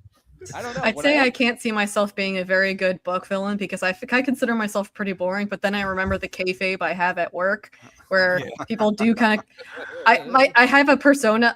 Do have my work persona where, in order to keep up with the craziness, I do kind of act a little crazy at work myself. So my coworkers probably think I am one of the most batshit insane individuals in my private life. So I guess I have created material for them to potentially make me a villain. Always have a work persona. Always have a work persona. Hey, you got to keep that kayfabe up. You do. That's a wrestling term, I think, or one of the fictional. Yeah. Terms. But anyway, among other things, yeah. If someone asked me, Heather, see these scars? You want to know how I got them? Anyway, this is the anti-quote / the writer's showcase. What the heck are we doing here, show? Don't forget to like and exactly. Don't forget to like and share if you have any questions about our sanity or writing, because writing, we're attempting to keep that on the rails. Let us know in the comments. Let us know in the chat. Good heavens, Dash! What? Oh boy! Favorite character or characters you've written thus far in your illustrious career? My illustrious. Colt Windsor, star of my Hell Comes to Texas, and he became the favorite because he started off as just a writing exercise. He was a one paragraph description of a character, and then it's funny. We talked a little bit about Supernatural. I was watching an episode, and Dean goes back in time to take on the Phoenix in the Old West, and I'm like, wow, what would it be like if they had how did hunters do it in the Old West with no internet, no cars, and everything? So that's how Colt was born, literally, from that episode, and it just he took off, and I love his progress. He's come a long way from the one paragraph to the end of book 2 now, and I'm excited to see where he goes. And then obviously my other book that I have out, Hybrids, Archer. Archer's just me. He's the 23 years military, so Archer's all me as far as his personality goes, and dealing with anxiety and things like that. But he is a lot of my best friend as well. So to actually get to write my best friend and have him in my novel is pretty cool. Like, I sat down and talked to him and got his mannerisms and everything like that. So both of those but Colt's probably my most favorite. That's really cool. And friendly neighborhood reminder: don't forget to send me those books. Right. Yeah, because I want to read your Superman stuff, man. Like I want to read it now. I want to read it. You'll get it. Super loop, man. It's my dog right there. Hashtag like a boss. But anyway, Like a mouse. it is like a boss. You know who else is a boss? Heather is a boss. Heather, you gotta help me out here. Favorite character or characters you've written, other than the fact that we just discovered that you have two very different personalities. Who says it's only two? Do you have 3 or do you have 4? I'm not telling. I'll never tell. Just like that girl in Don't Say a Word, Brittany Murphy. Yeah. I missed that. That's a great. That's a good movie. That's a good That's an movie. underrated movie in my Underrated. opinion. I think my favorite character so far is he's kind of a side character in my comic book, comic series Next Evolution. His name is Julian, and he's like the computer specialist / hacker of the comic series, and he's kind of a grump. He likes to swear up a storm, and he kind of has this air of I really don't care what's going on around me. But he's also very dedicated to the cause that my hero Skylar is committed herself to, that is taking down this corrupt drug company, because it also screwed him over too. Very And nice. but he's also not afraid where if you like irk him or something, he will go on like the dark net to figure out a way not to erase you off the senses, but just to mess with you in other ways. So he is heroic, but he's also got like a rotten attitude with it. So bit of a anti-hero or a bit of a dirtbag, I guess. I don't know. No, he is fully a hero. It's just he's going to be a dick about it. I'm just a teenager. Okay, sorry. No, it's fine. You We can still do the voice, like the high-pitched voice. Yeah, Like yeah. when you hear him playing it nowadays, he can still do the higher pitched like girl voice. Wow. You know me. I was not aware of that. But great, cool story, Heather. Scott, my man, favorite characters you've written thus far. Favorite characters. I mean, it's got to be Ava Caroline Washington. She is probably the main character through my Blue series. 4 books, and so she's pretty much based off my daughter. So that's got to be probably my favorite. But honestly, in my stories, I typically like, I guess, the character that I don't write. So I write a lot of thrillers, a lot of psychological horror, and I like creating a character in my head that is the entity that causes it, but never actually showing them on the page. That causes the tension and the thriller part of it. But creating those characters pretty much just for me, and then just alluding to them in the story they're probably my favorite, because it's just for me. It's not really for the reader. It's just what pushes the story. But I put probably more work into them than I do the main characters in my books. Yeah, I gotcha. All good things, man. All good things. What about you, David? Favorite character you've written so far? I like writing about villains. My villain in the Financial Syndicate, his name is Dick Folsom, and the first name is one of those things you learn in literature class, typographical characters, where where the name describes the person, describes the character, and that is exactly what I did. And that's exactly what I did. I liked writing about him going completely berserk when everything was falling apart on him, going completely angry, and then just flipping out. I mean, that was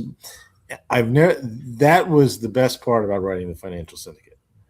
And as I'm writing my second one right now, my main character, John Szymanski, he is like, naturally he's the hero and he's the protagonist, but I'm kind of giving him some flaws to make him more like, for example, I'm giving him a womanizing issue that he has. So and to try to make him more interesting and try to not make him as much of a white knight as I did in my first book.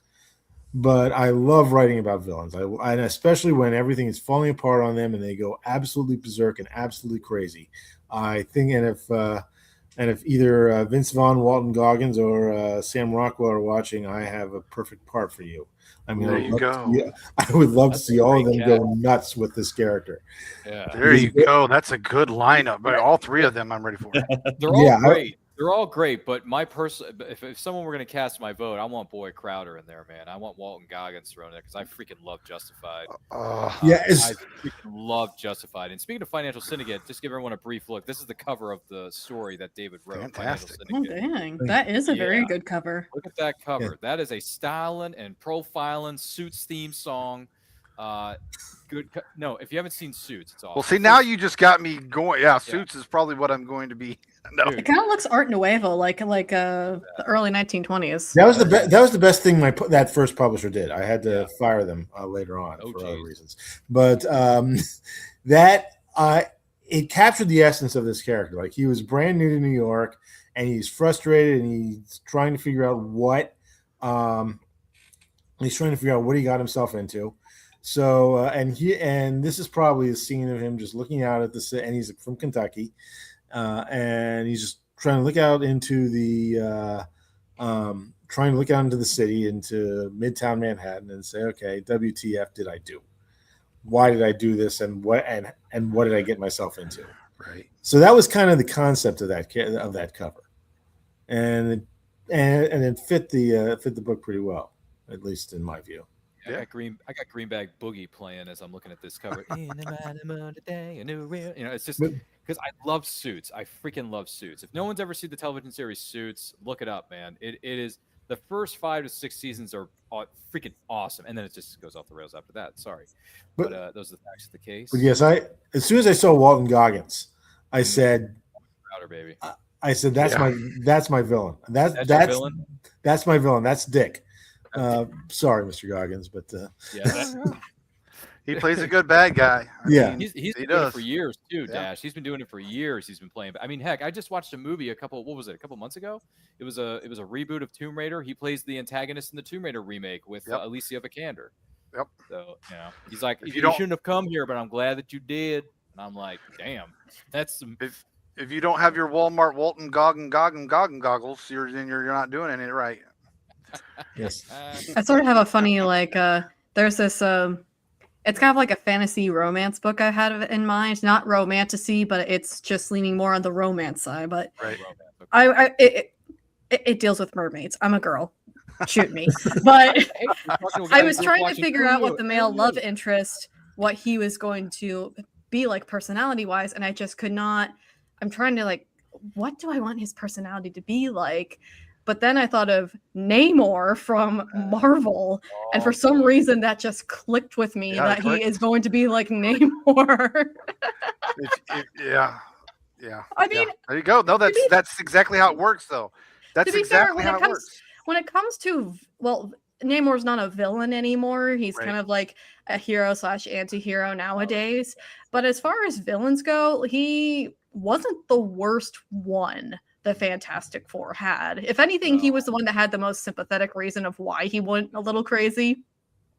Though him immediately falling for Sue Storm, after 5 seconds of meeting her and just wanting to kidnap her and take her to Atlantis, it's like, okay, that's a little weird. That was a little overboard at first. I agree. No pun intended. I mean, overboard. It was the 60s. It was a good call. Guys, the roaring 60s, where we had tripping on acid, going to Woodstock, seeing Jimi Hendrix strum that guitar. What am I talking about? I wasn't even there. But I wasn't, but I hear stories. Okay, I've seen movies, Dash. I've seen movies. I know you've seen movies. I mean, in the movie, the funniest thing though is in the Steve Martin film Parenthood, the teacher who's dating Diane Weist's character says, "I was at Woodstock," and she says, "Oh yeah, I thought you looked familiar." Nobody remembers Woodstock. Nobody. I will say, when the time came to it, acid was not as eventful as I thought it would be. Really? Yeah, I had it, and it was more of like just a extended anxiety attack, and it didn't get good until like 4 hours in. Okay, confessions on, and I quote, this is as far as Man, you got it. You hit every topic today, Ryan. We've covered 30,000 topics thanks to Heather. Thanks a lot, Heather. Note to self: never invite Heather Valet back on an and-I-quote produced show. See, Aw. see, when you let people back on twice, they just kind of go off the rails. Yeah. Twice, because Heather. It's like SM going into a home. She's got no filter now. It's Right, there you go. It's all. To a certain degree, Heather, you once, twice, 3 times a lady. Anyway. Oh, like you all are squeaky clean. No, I'm definitely not squeaky clean. Definitely not. Weird stuff, but not David, nearly if as you weird do as get Rockwell in the movie, Yes. he's got to dance. He's got to dance. There's a part where, as a matter of fact, there is a part in the movie.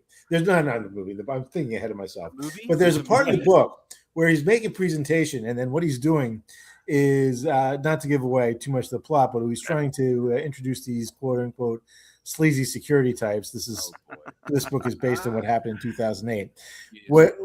What happens is that my villain, when he's trying to make this presentation, Give Me Shelter from the Rolling Stones plays, and here he is. And here he is dancing to it while he's walking on the stage. So that is, and as soon as, like, when I wrote it, Walton Goggins was still. I mean, I thought of Sam Rockwell, and someone thought of Vince Vaughn, but Walton Goggins was still walking on the stage. But I said, but as soon as I wrote that part of him just dancing on the stage to Give Me Shelter while he's introducing this scam product, I said. And as soon as I saw him on Saturday Night Live, I said, "That's the Dick. That's Dick. That's the man. Yeah, that's the man. That's the man. Yeah.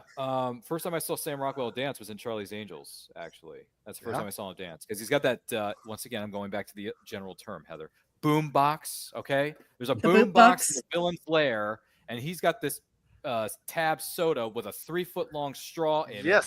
And he's just drinking the Tab, and he's dancing and moving and grooving. And I'm like, for a guy who's playing a villain wearing pink shaded sunglasses, this is pretty cool. I don't mind this. Him doing this. And then he also, gets to have a scene with, what is it? Drew Barrymore's thrown into the mix. Anybody remember that? Yeah. And then Drew Barrymore's doing the moonwalk, and she's got Billie Jean playing as she's kicking these guys' asses. I'm thinking the soundtrack to this movie is pretty darn good, David. I'm just saying. I mean, if you haven't seen it. I remember it. I saw it once upon a time. Once Upon a Time, yeah. Yes. That was McGee too. So speaking of Supernatural, that was McGee, yeah. That was when McGee had a brain cell, because anything he did after. Well, listen, some of the stuff he did on Supernatural, that's fine, but movie-wise, the only really good thing he ever did was Charlie's Angels. Everything that came after that for him, filmography-wise, is a total slop. Yeah, I agreed. I'm sorry, fellas, but ladies and gentlemen of the jury, but it's true. McGee just went from here, and then 2 minutes later, when he made his next movie, it went just down there, and it's just never recovered. I'm sorry to tell you that. I had a thing for Cameron Diaz, but that's another story. Listen, David, you're among friends here. Okay. Look, I had a crush on Cameron Diaz from The Mask of '94, and then in 2000, and even just exploded from there. And then when Lucy Liu came onto the scene, because I had no idea who she was. When I saw Lucy Liu in Charlie's Angels, I'm like, damn, I don't know who she is, but let me get that telephone number, son. Let's go. Lucy Liu and Kill Bill is. Well, here's the problem with that. I've only seen Kill Bill Volume 1. I never finished Volume 2. All right, so that is my problem. And then Drew Barrymore. I've known Drew Barrymore for years. So I mean, but then again, I had a crush on her in The Wedding Singer. All right, let's not forget about The Wedding Singer. Anybody remember that? Yeah. When she showed up in The Wedding Singer with that short crop hair, I'm thinking, I thought I liked her hair long, but now I like it like this. Can we just keep it this way for a few years, please? And I told, what was it? I told Drew one day, I said, Drew, do me a favor. Give me a call when you're done shooting this movie. All right. There you go. I feel like we have a connection here. Personally, I'm not into women, but you guys do you. No, I'm just saying. Listen, we're all guilty of this. Every single person on this earth, Heather, has Hollywood crushes. All right. These are just a few that come to mind. All right. Oh, I know. It's just I'm not personally into women, but it's okay if you guys are. It's fine. I'm just saying. I wanted to get some telephone numbers back then. In the words of Vince Vaughn, we got digits, baby. Yeah, what a surprise. Anyway, yeah. We got That's funny. stories. I know we got stories for days. What is? Good heavens almighty! By the way, this is the Writer's Showcase. Don't forget to like, comment, and Get back. subscribe. Get back on track. Back More on the about the rail. show than I do. What? Oh God.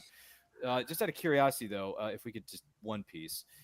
Scott, what is one piece? Because I want to give everybody a chance to answer this one, and also I don't want everybody to copy off each other's paper. What is one piece of advice you would offer to aspiring writers, Scott?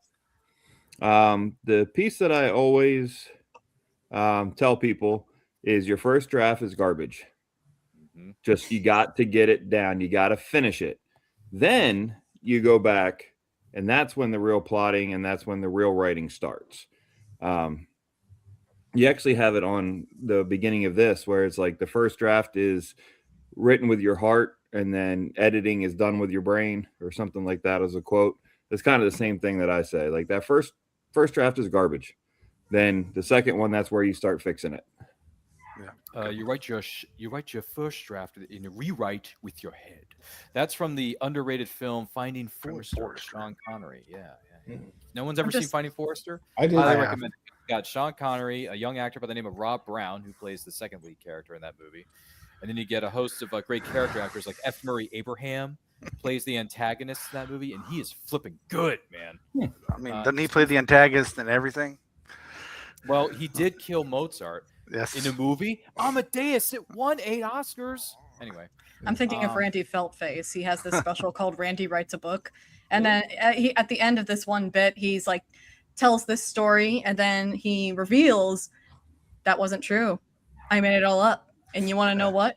First draft, suck it, Hemingway. Because he has this other bit earlier in his show where he talks about Ernest Hemingway. But yeah, Randy Writes a Book. Watch it. I highly recommend you guys watch it. I think you'll find it funny. I never even heard of this before, so I'm gonna have to sit down and do a little bit of watching or research on this one. Good heavens. Go right. You've spoken your mind one too many times, Heather, but do it again anyway. One piece of advice you would offer to aspiring writers out there, and please don't copy off your partner's paper. I'll try. Well, I guess I'll repeat the advice that I did give the last time, which is don't quit your day job, because it will take some time, not only for you to actually write your book, but also if you're going to get into traditional publishing, it can sometimes take a little while for you to, get noticed, like talking to people, making sure all the details are ironed out. And you want to make sure that everything is going according to plan before you decide to just quit your job and just become a writer full time. Yeah. So that was my advice from last time, because I don't want to give, up and coming writers the wrong idea. Like, oh, this is great. Just commit yourself to writing and everything will be fine, because I think we all know that it's not always going to be fine. It's not a bed of roses becoming a writer, and especially becoming a professional writer. So it's like, don't quit your day job just yet. Hold on for a minute. I know it sucks, but just keep at it until, at the very least, you got the book deal. There you go. Yeah, because the day job help keeps the lights on around here for me, so I kind of have to keep Well, it. I say 3 of us are currently working jobs as we write, and the other 2, the only reason they don't is because they're already retired. I mean, Lord knows my cats aren't going to pay the rent for me. That's a cat. she's got a house full of cats. Like I said, cats are awesome. Even though they can interrupt writing procedures or jump on your desk while you're trying to sell a book on a TikTok Live, which I've seen happen with some of my friends on TikTok Live. Like, what's the cat doing here? Get him out of here. What are we doing? We're trying to run a show here. David, what is one piece of advice you would offer to writers out there? What do you think? Ever since I put Word to laptop, pay attention to everything around me. Pay attention to interactions I've had. Pay attention to even, and I'm speaking as the person who works in Manhattan and sees a whole slew of things. Just pay attention to how people interact and talk to one another. Pay attention to the news. Since I wrote a financial thriller, I'm reading financial books. Know your topic, know your subject, and try and create something that's cohesive out of it. Like there are days I had to, given that I'm in the financial industry, there were days there were days where it was very easy for me, and I wrote it right when the economy right when the economy sank about 10 years ago, or over 10 years ago. So you always pay attention, always be observant, and know your stuff. And that's and if you do that, you can just it should be, your path should be easier. At least that's how it was for me. Good And points. find inspiration. Good There you points. go. Good It's a good points. one. Yeah, David Wolfson, great writer. These are Mhm. the stories. Dun, dun. Dialogue, some of the hardest to write, and you just listen to other people talk. I mean, just people watching is the easiest way to come up with dialogue and how it interacts. Exactly. It's got a good point. Good point. This is why we pay everybody at this table the big bucks. Dash. Yeah, I know, right? Yeah, so we can all retire to that beach in Del Boca Vista and just hang out Right. with our peeps on the tennis courts, Dash. But if you had Hanging to out by offer the tiki bar. the tiki, yeah, and then we're gonna have that song playing over the PA system, Heather. Stand in Margaritaville. Dun, dun, dun, dun, dun, dun, I'm dun. retiring, and I'm going to move to the mountains. The I might mountains? run into Annie Wilkes. Just The to let you know. mountains. Are you gonna run into Sylvester Stallone and have a cliffhanger event? I with might him or have a something? cliffhanger. Yeah. Oh yeah. If you see Kerouac in there, let him know that we're all wondering what he's been doing for all this Right. time.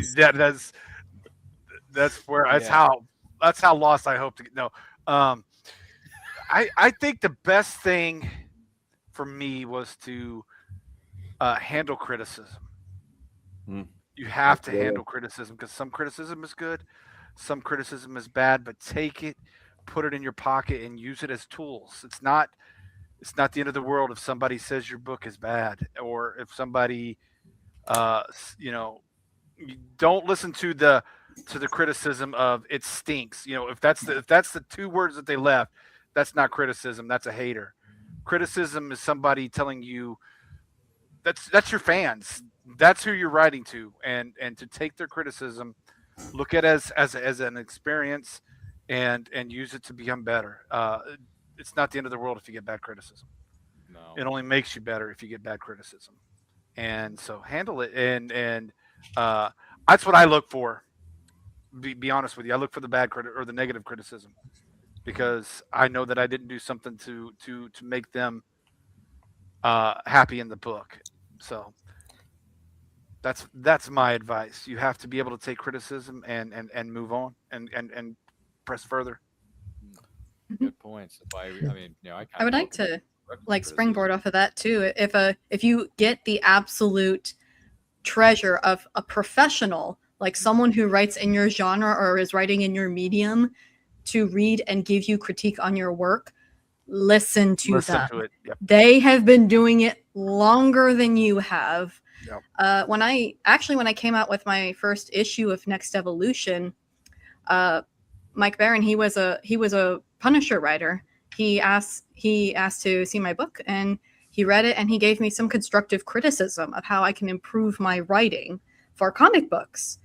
And I will admit, I was extremely nervous, because it's like, oh, I'm so happy. I'm gonna get like professional critique, but at the same time, I'm like, oh no, please don't say anything mean about my work. It But can be nerve-wracking. Yeah, it can be nerve-wracking. But it's like, he's been doing this for years, so he knows what he's talking about when it comes to writing comic books. So yeah, if you get the absolute treasure of a professional giving you some criticism, listen to it. Good advice. That is good. Yeah, That is good. kind of goes back to that. You learn more from mistakes than successes. Yep, absolutely. Here's the sports analogy I think I heard. You learn more from losing than you do from winning. Absolutely. No, you do. 100%. You're absolutely You learn right. a lot more from losing something than you do from winning something. So, I mean, I submitted a story for an anthology a while back, and they didn't take it. And the editor came back to me and said, "Hey, we may not have chosen your story, but it's still a good story, man. Just keep pushing. Try to get it submitted to other anthologies out there, because there's a lot of other publishers and people out there who are looking for stories like this." I said, "Okay, Yeah, I had one. I feel you, brother." Like I had one where they took my anthology story last year, and then I submitted one this year, and they came back and they're like, "Look, it's a great story. It just doesn't fit." Fit. And that's perfectly legit. Yeah, That's a fair point. By If the way, it's not what they're looking for, it's not what they're looking for, and there's not much you can do about that. No, but I at least like when they give feedback of some sort, you know. this Yes, editor did. please give feedback. Please give editor did. feedback. Yeah, And, the one and I you got- get that, and sorry, you get that problem when I query agents, when they're saying, yes, it sounds like a captivating story, but at the same time, and one of the things with literary agents is that they kind of have to have a balanced portfolio of certain works, be it fiction, nonfiction, mystery, romance, children's. So they're saying, well, you have a nice story, but it's not in my quote unquote portfolio. So that can be discouraging, but at the same time, you kind of see how the business is being run, and It's a business in the end. Yeah, it's a business. it is business. You're right. Yep. And try not to take things that personally. Yeah, don't. So or not take things personally at all. I was gonna say like Godfather. It's nothing personal. It's strictly business. Yeah. Exactly. Yeah, I've gotten that a lot with like the book fairs and pop-ups I've been doing, where I have my little table with all my books, and I explain what I got, and someone will just tell me, "Look, I'm not into comic books, I'm not into short stories, and I'm not into poetry." And it's like, all right, fair enough. Like, if you're not into that, then there's really not much I can say to convince you. Right. I want to believe that if they just read my words, I can convince them. Right. But at the end of the day, people like what they like, and you're just gonna have to deal with that. At my tables, cons and everything. Usually before the con, I'll try to walk through and see where other authors are and kind of what they're selling and stuff. Because what I say when I get people in front of me, I was like, "What's your genre?"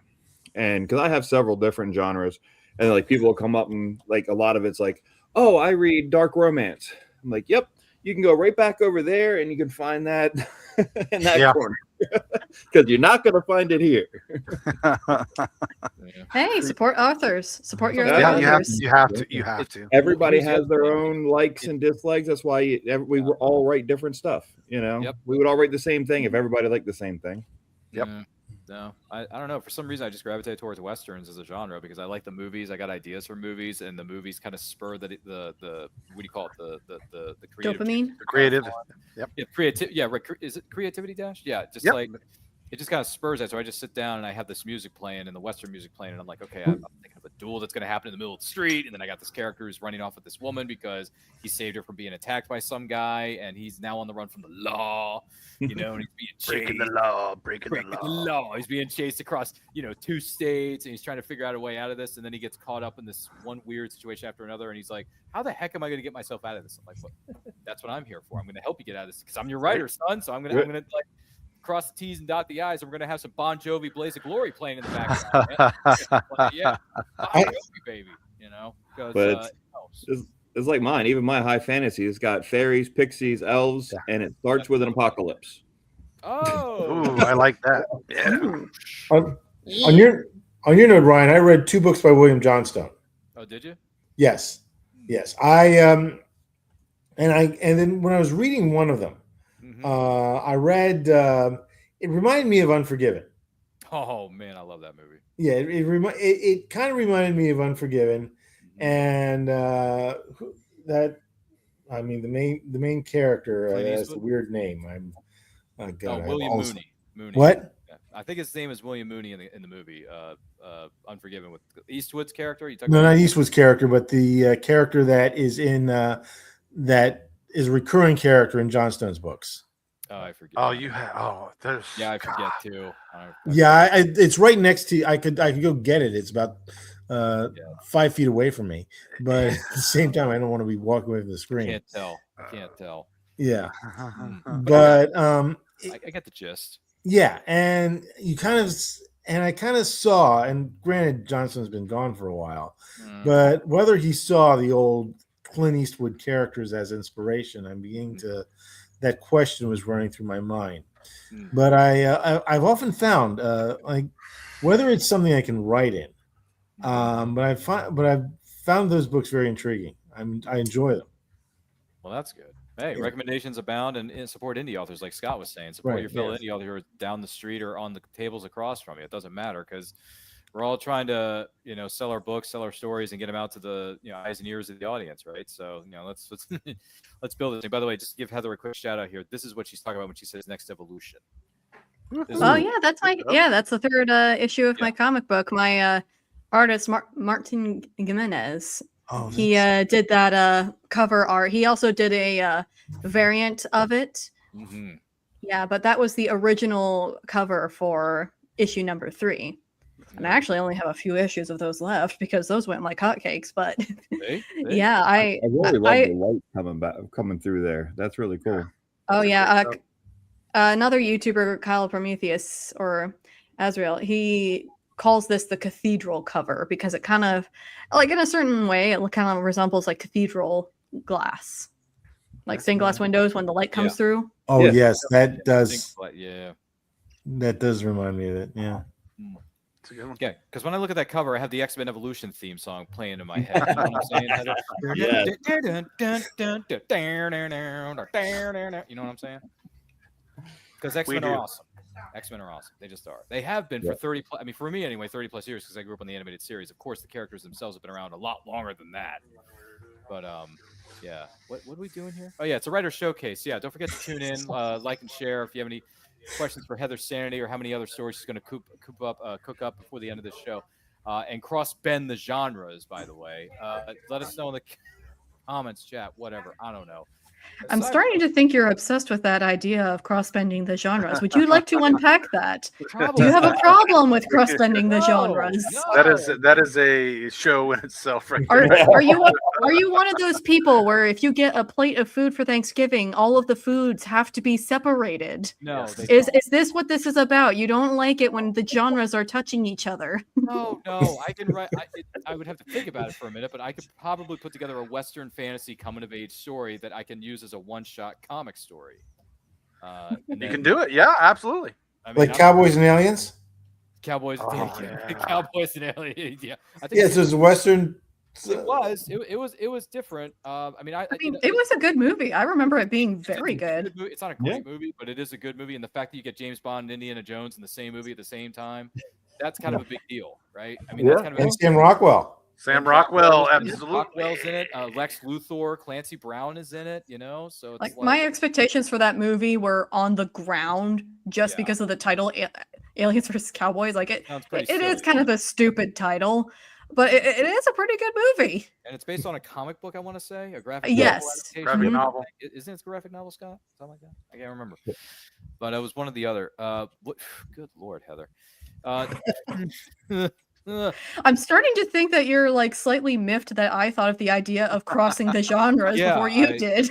I'm so jealous of you that you're going to get all the money, all the royalties, and I'm not going to get diddly squat when my story comes out. So I actually saw a tweet the other day of another author, the Juneberry Tree. That's the book she wrote. I'm blanking on her name right now, but she posted about like author jealousy, like getting jealous of other authors, and I replied with, POV, you read a scene in a book that it's much better described than what you were just writing, and it's a gif of a guy just like flipping tables. You sure it wasn't the Desperate Housewife of New Jersey flipping that table? Yeah. Yes.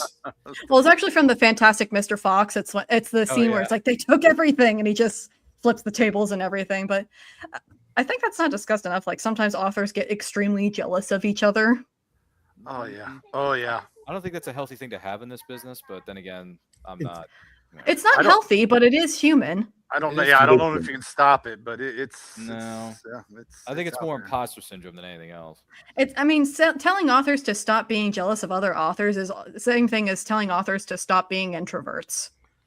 There was a real funny story when I was first published. Mm-hmm.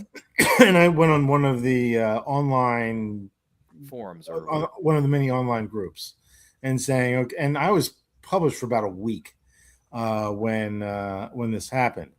And I kind of give my spiel saying, read the Financial Syndicate, you'll laugh, you'll cry. And then one person, and I was not the only person that he did this to, but he wrote this thing, replied to my post, and it was the first reply I got and said scammer. And I didn't want people to investigate me saying, hey, I have a Facebook and a LinkedIn profile. I can prove that I'm real. I said, please do not respond going forward. But whether that was jealousy or whether he was just nuts, I'm still trying to figure that out.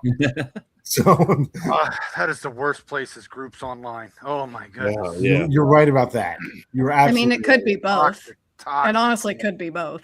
Right.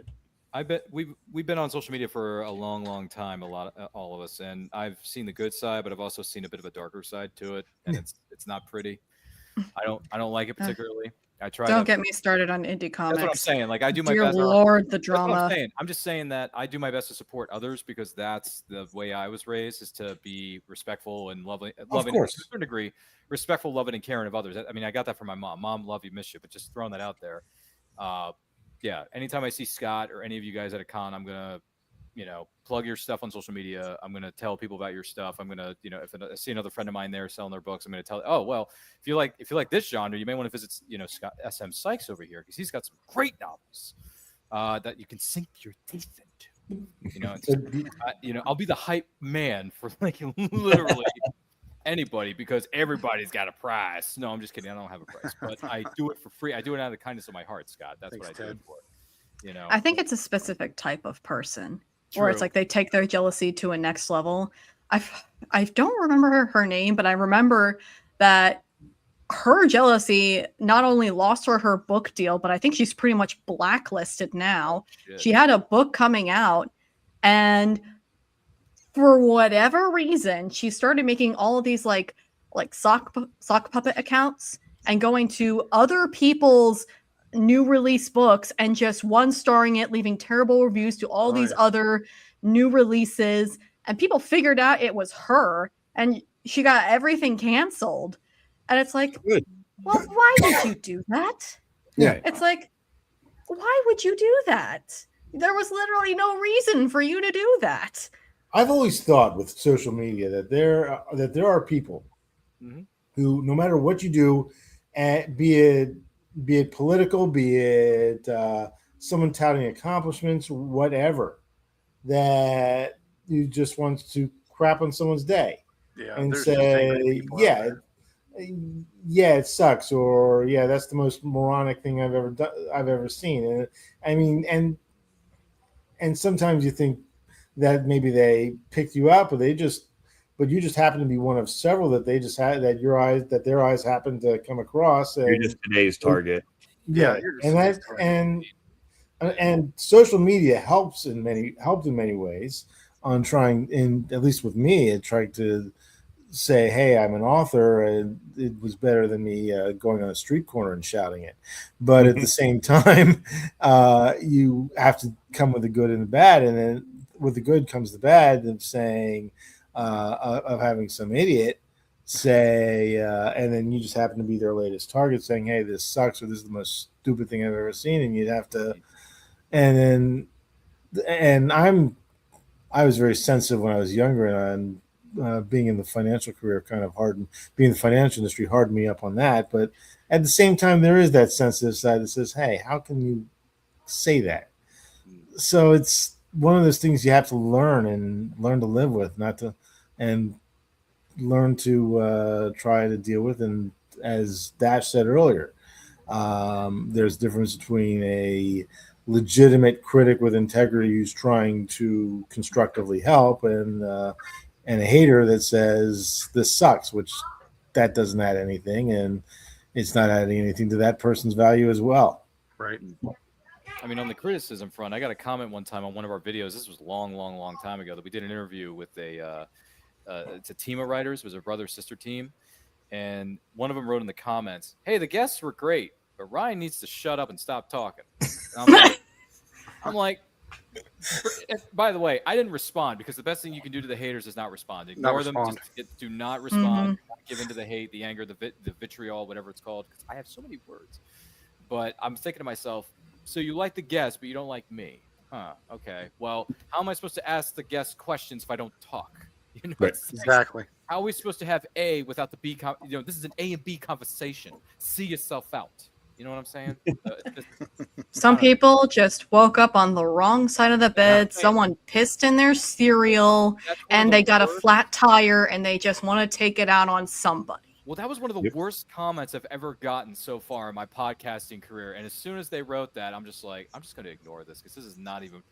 Yeah, that's not even worth your None time. of this is worth my time and energy. None I mean, of it hey, if that's the worst one, then count yourself lucky because there have been some where they legitimately tried to, like, accuse people of doing horrible shit. Like, not just like, oh, you used AI for your book cover or, oh, you're plagiarizing, but sometimes like deep stuff like, I heard a rumor that you did this salacious thing. And it's like, that's when it starts to cross the line there. And yeah, I've seen that too. Yeah. But haters are going to hate, right, Heather? I mean, internet trolls are internet trolls, you know? Yeah. Unfortunately, I have not acquired too many trolls. I don't think I have any trolls. Yeah, really? I don't think I have any trolls. Trolls. All right. Didn't they make like 50 movies out of that character? Troll. Anyway, troll this, troll that. You can't troll. Troll 2. They're 3, eating her. 4. They're about to eat me. Troll 5. My God. Yes. I was wondering where that came from. You're right. You're 100% right. You know what? I should use that clip on this show. I should use that clip. Yeah.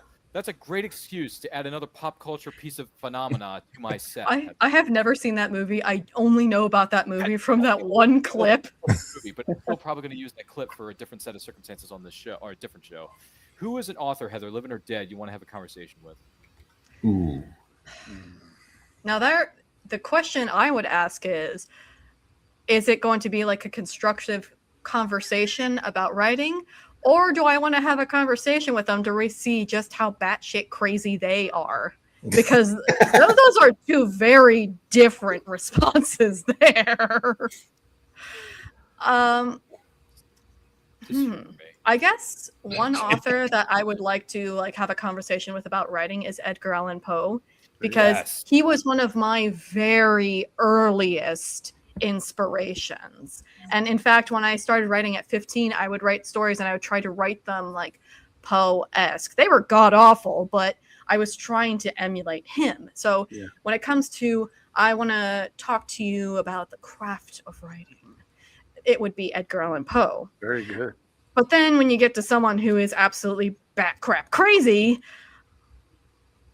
don't judge me on this, but I kind of want to have a conversation with Jesus de Sade, just because he is just so crazy. And it's like, okay, dude, why? Like, it says something about you where the entire word sadism literally exists because of you. So I would like to have a conversation with him just to ask him, okay, first off, why? And second of all, how? Like, what are you? What species of man are you? There you go. So yeah, I guess those are my two answers. Good heavens almighty. I mean, one of them's to a certain degree, Baltimore native with Edgar Allan Poe. He's buried here, for Pete's sake. We got the Edgar Allan Poe house. Someone leaves a bouquet of flowers by his grave every year, and no one ever sees who it is. Maybe it's his ghost, Heather. I don't know. I would also like to ask him what the hell killed him, because that is still the greatest one of the greatest American mysteries. Didn't he overdose? Overdose is what I thought. Well, it's like he disappeared for a few days, and then he was discovered in someone else's clothes, and people suspect that back then, what the way they committed voters fraud is they would have this person, they would just get him either incredibly drunk and swap out his clothes and ID and just have him vote over and over again. So the people think that's what happened to him, but we don't know for sure. We still don't know entirely what happened to him. I know for a little period of time in an alternate universe, he was a bit of an action hero in that movie, The Raven, with John Cusack playing Edgar Allan Poe. So I thought this is true. This is true. This is true and correct statement. It's a true and correct statement. Yeah, I like The Raven, to be honest with you. I think it's an underrated movie from the 2000s. Was it 2000s or no? Yeah. It was 2010s. I think it was 2010s. If you want to see another movie that has Edgar Allan Poe as a character in it, Blue Eye, Private Eye, I believe that's what that movie is called. I never heard of this. I'm going to look this up. I thought it was an interesting movie. But yeah, Edgar Allan Poe is a character in that movie. He's a character. Well, he's a character. It was very weird. Yeah, quoth the Raven, Heather. Nevermore. Dash. Author, living or dead, you want to have a conversation? Oh, listen, I'm going to go sit down with George R.R. Martin, Oh boy. look him straight in the eyes, Where's Oh, that dear. book, George? look him straight in the eyes, turn my hand like this a little bit, get it nice and warmed up, slap him across the face, and be like, "Write the book." No, probably J.R.R. Tolkien. I would like to Lord of the absolutely Rings. sit down with him and just everything. I think just to how to build lore and how to create languages and Elvish. ask what the hell does a Silmarillion really mean, That's and a good then but no, I think it would be fun to sit down and pick his brain and just. I mean, I wrote an entire paper on it why I want to talk to him, but it just. I think it would be fantastic to have just an hour alone, sitting at a cafe in London and talk about how he did and what he did and why he did it. So I want to have J.R. a Lord of the Tolkien. Rings extended cut version of that conversation. Make it 4 hours. I mean, I was going to say, in an hour, he's only going to explain a tree. this is true. That's a good point. I mean, we could if he could write 4 pages about a tree. Did he write that? 4 pages about a tree in a one Yeah, book? I Oh, mean, God. yeah, I mean, Wow. he does. He is the creator of fluff. Yes. Is He is he the creator of original- fluff. Is he the originator of fluff? Is that him? Yeah, I mean, you would think if you, yeah. But will we Anybody have it any other way? That's the question. No, Oh no, not at all. But no. Yeah, there are. No. And one does not simply walk to have a conversation with Tolkien. Anyway, I love Boromir. I love Sean Bean. He gets killed in everything he does, minus National Treasure because he only ends up arrested at the end of that movie. # those are the facts. But I love you, Sean Bean. And you played a great Bond villain. It's so good as Trevelyan, man. So good. Yeah. I mean, in my head canon, he does die in National Treasure. National Treasure. Yeah, because I want him to be perfect. Okay. I mean, he gets arrested in a dead body, so technically he could have ended up dead. I don't know. Oh, good Lord. David, do you have a author you want to have a conversation with? I'm not much of a horror fan, No. but I would like to sit down with Stephen King because Stephen King. One of the things that I like about him is that he is very descriptive. Yeah. Sometimes too descriptive. Way too descriptive. But I would like to just see where his head's at when he does it, and saying what's his limit. I also would like to, and naturally, I'd also like to talk to John Grisham. Maybe that's a recurring theme. Another author, whether he's not as well known, Christopher Reich, who wrote Number to Count. That's a good book. That's an excellent book, by the way. Yeah. Okay. Yes, I would like to look into that. And given that I'm a investment analyst by day, and and kind of writing about financial thriller fiction by night, and whether that will get me in trouble in future years, I don't know. But I would like to say, okay, what kind of says with the industry? How much did you read up, and how much did you see in real life? And Nacho like to continue to talk to the Grishams, the Baldaccis, the Dan Browns, the James Pattersons, even when I would like to have an interaction with, and that in my book has romance in it, talk to the Danielle Steeles, to talk to either Danielle Steele, Nora Roberts, or Sandra Brown, and try and say how you interplay the romance into the plot, and how do you how do you kind of smooth it out, which is something which was a challenge when I was writing the Financial Syndicate. Clearly I think Nora would be the best because she does the mystery as JD Robb, and then the romance. So Exactly. Yeah. And on top of that, her romantic books do have some thriller-esque aspect to it, but most of it's centered on the relationship between the two people. So I'm still trying to figure that out and evolve as a writer, while and just trying to say, okay, how did you do this, and how do you know where to separate and kind of make it transition as well as I can. It's pretty cool. So in other words, Ryan says name one author, and just everybody says name 5. Fine. If Nothing you wrong want to cheat, break the rules, go off the reservation. Well, you or can't just talk to one author. I mean, Exactly. You can't. Like all of us, I think I can speak for all of us. We Yeah, you all have multiple definitely- inspirations. I mean, Sure. we're not just inspired by Tolkien. We're inspired by Tolkien, George R. R. Martin, Michael Moorcock, and Lewis. whatnot. And we all have multiple influences. So you can't just ask one, Ryan. You should know this. If you had to pick with which movie director you would want to speak there's a to, and lot. someone told you just speak one, you're going to have 5 off the top of your head. Martin Campbell, Spielberg, Lucas. See? Who's the one that the Catherine Bigelow because she made Point Break. I just want to go up to Michael Bay and be like, why the explosions all the time? Well, That's I why. like Michael Bay in small doses, but I don't know if I want to have a full-on conversation with him because I feel like he's just going to give me the same answer to every question. Yeah, my wife, So- I'll be watching a movie and Lorena will walk by and she'll be like, "Is that Michael Bay? Because I just heard an explosion." Do you guys know who the nostalgia critic is? Yes. Yes. Yeah. I liked his explanation of why Michael Bay is the way he is. Yeah. And he's like, just film everything like it's porn. Like make it extreme and make it exaggerated, make it explosive. Like, Get beautiful women thrown into the mix. exactly. I mean, Get he shots of was their right rear to a end. certain extent. Yes. To a certain extent, he was correct. I mean, that happened a lot when they were filming the Transformers movies, Heather. So there is that. Only good hot on money. Yeah, I have 5 or 6 that I can name off the top of my head. But aside from that, yeah, thanks for cheating on the test here, folks. But what is one book? If we could, even though we're probably going to name 50 of these, but what is one book that belongs on everyone's? Wait, we forgot SM Psych. I'm so sorry. Yes. I'm so sorry.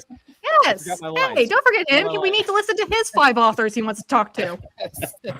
I am so sorry. Forgive me, SM Sykes. Who are 5, 10, 20 different writers you want to have a conversation with? No, I'll keep it to one. Honestly, I don't even write fantasy, but I read a lot of it. It would be Mercedes Lackey. Yes. And the reason is for me is how in the hell do you write a storyline that spans hundreds of years or whatever it is, and you keep putting books in the middle? Like, she didn't write everything from beginning to end. She wrote like over here and then came back and wrote here and then plugged something in between and then did something over here. How do you keep all that straight? And it can't be the board from Sunny in Philadelphia. Like, it can't. There's got to be some way that, and this was before the internet, like, that she kept all of this straight. Like, just to figure that part out, because just even keeping my small timeline and my series together was difficult. I have a feeling she has a lot of these right here. What are those? Oh, yeah. Notebook. I mean, that's what I do. I mean, seriously, everything that I think of and write and is in a notebook. So, but yeah, that's a good question. Yeah, I'm right there with you on that. Because she's all over the place. But it and makes then she went back and now she just went back and wrote the founding, so that goes all the way back, and you got to put all of the lore that comes after into these books. Like, it's just, it's but amazing. It makes sense. There's nothing out of place. Yeah, no plot holes, nothing like where magic just stops working a certain way, or how magic changes for plot or anything. Like, all of it's very consistent. Her magic stuff is just very consistent all the way through. It's just amazing with that many books to keep everything that clean. Now, quick fire. What's slots 2 through 5? Oh no! Rapid fire. Dashiell Hammett, who wrote Maltese Falcon. Yeah, that's someone I want to have a conversation with because it's the stuff that dreams are made of. Maltese Falcon's kind of a big deal, folks. Just throwing that out there. Edgar Rice Burroughs, I'd like to have a conversation with that one. Tarzan, John Carter, that kind of thing. That'd be kind of fun to have a especially on John Carter. Ooh, Robert E. Howard. Yeah, because I have The Coming of Conan the Cimmerian, Volume 1 on my TBR shelf here, Heather. So I'd like to pick his brain about that. Yeah, because I am Conan. Crom. Funnily enough, I didn't really read any Robert E. Howard until I met my boyfriend, because the Conan movie was his like childhood movie. That was like his first experience with like hard stuff. And I'm obviously, because I'm a comic book person, I've always like Conan was always there. Conan was always there, but I never really dabbled. I tried a little bit with Solomon Kane, but my brain was just, at the time I was far more liberal. I love. So at the time my brain just shut off when it came to Solomon Kane. And it wasn't until I met my boyfriend and we started watching more like guy media, and we watched Conan, and I'm like, I want to read the original Conan stories, and that's when I started reading Robert E. Howard more. Have you read some of the Solomon Kane stuff? Yeah, I did. I have the book. It's in my room right now where my boyfriend has been quarantined. But yeah, I did read the original. Okay, he's quarantined so he doesn't walk around. Okay, that's I was going to say, am I missing something here? But he's he's normally just either chilling on the couch, walking to the porch, walking back to the bedroom. And I told him, hey, can you stay in the bedroom for this show? Okay, but anyways, yeah, I did read all of the Solomon Kane stories, and I actually gained a greater respect for appreciation for Solomon Kane, but also I respect for Robert E. Howard, because I do like the way he writes his adventure stories.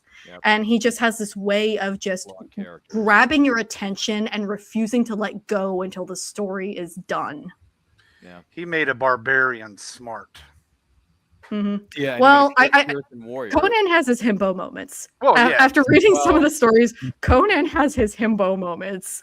There's this one story where the villains, their big plan to kill Conan is they're going to parade around this pretty lady, and then they're going to take away the pretty lady and say the pretty lady was like carted away to this one specific island where they have assassins planning to kill Conan. And Conan falls for the plot hook, line, and sinker because he likes the pretty lady and he wants to get with the pretty lady. I mean, he blames him. He's a man. So. He's a guy. Man, Heather, he's got needs. He's a very realistic barbarian where, yes, he is smart, but also pretty lady. I would have fallen for the same trick. Sorry, David. Yes. But don't you know the code of the barbarian by now, Heather? Crush your enemies, see the driven before you, and to hear the lamentation of the women. It's like, come on.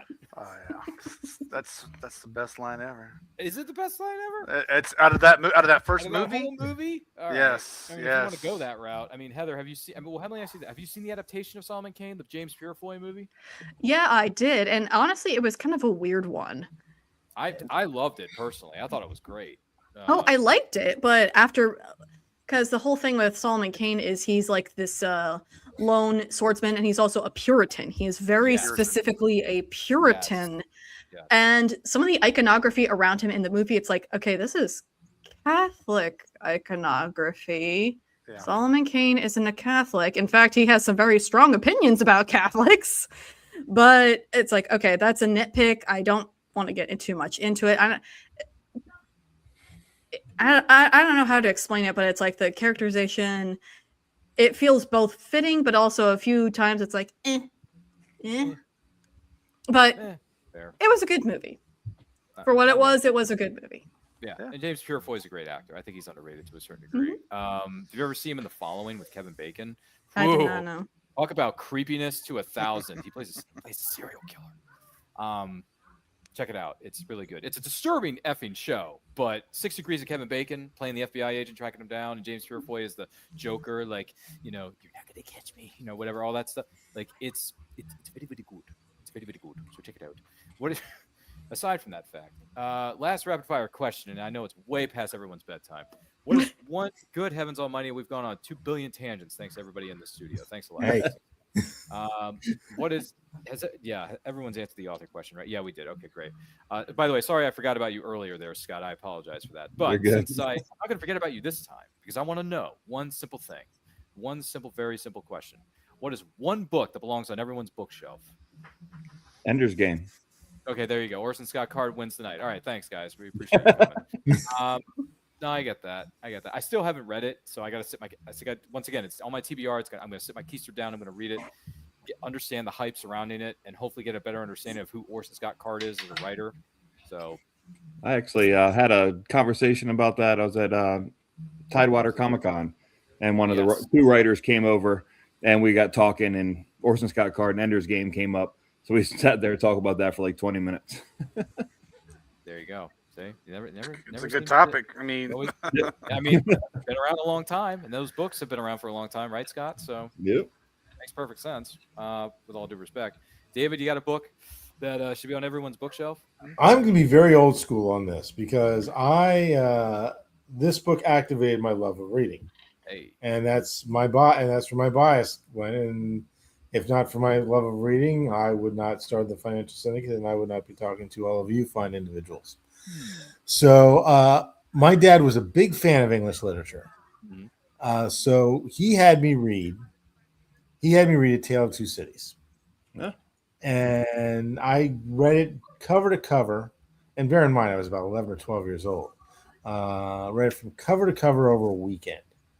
And it provided my love of reading the classics and just trying to find different books. So that's where I'm coming from. I have that bias. I have that bias towards Dickens or Twain. You go old school, and then naturally we can debate about the modern authors, but I would want one classic novel that it's a good one. Nothing wrong with that. Like at least one classic novel on my shelf to just say, this is where this is our culture, and this is where it all began, at least for me personally. There you go. That's a good one. My favorite Charles Dickens novel is Great Expectations. So yeah, mine too. That's my favorite.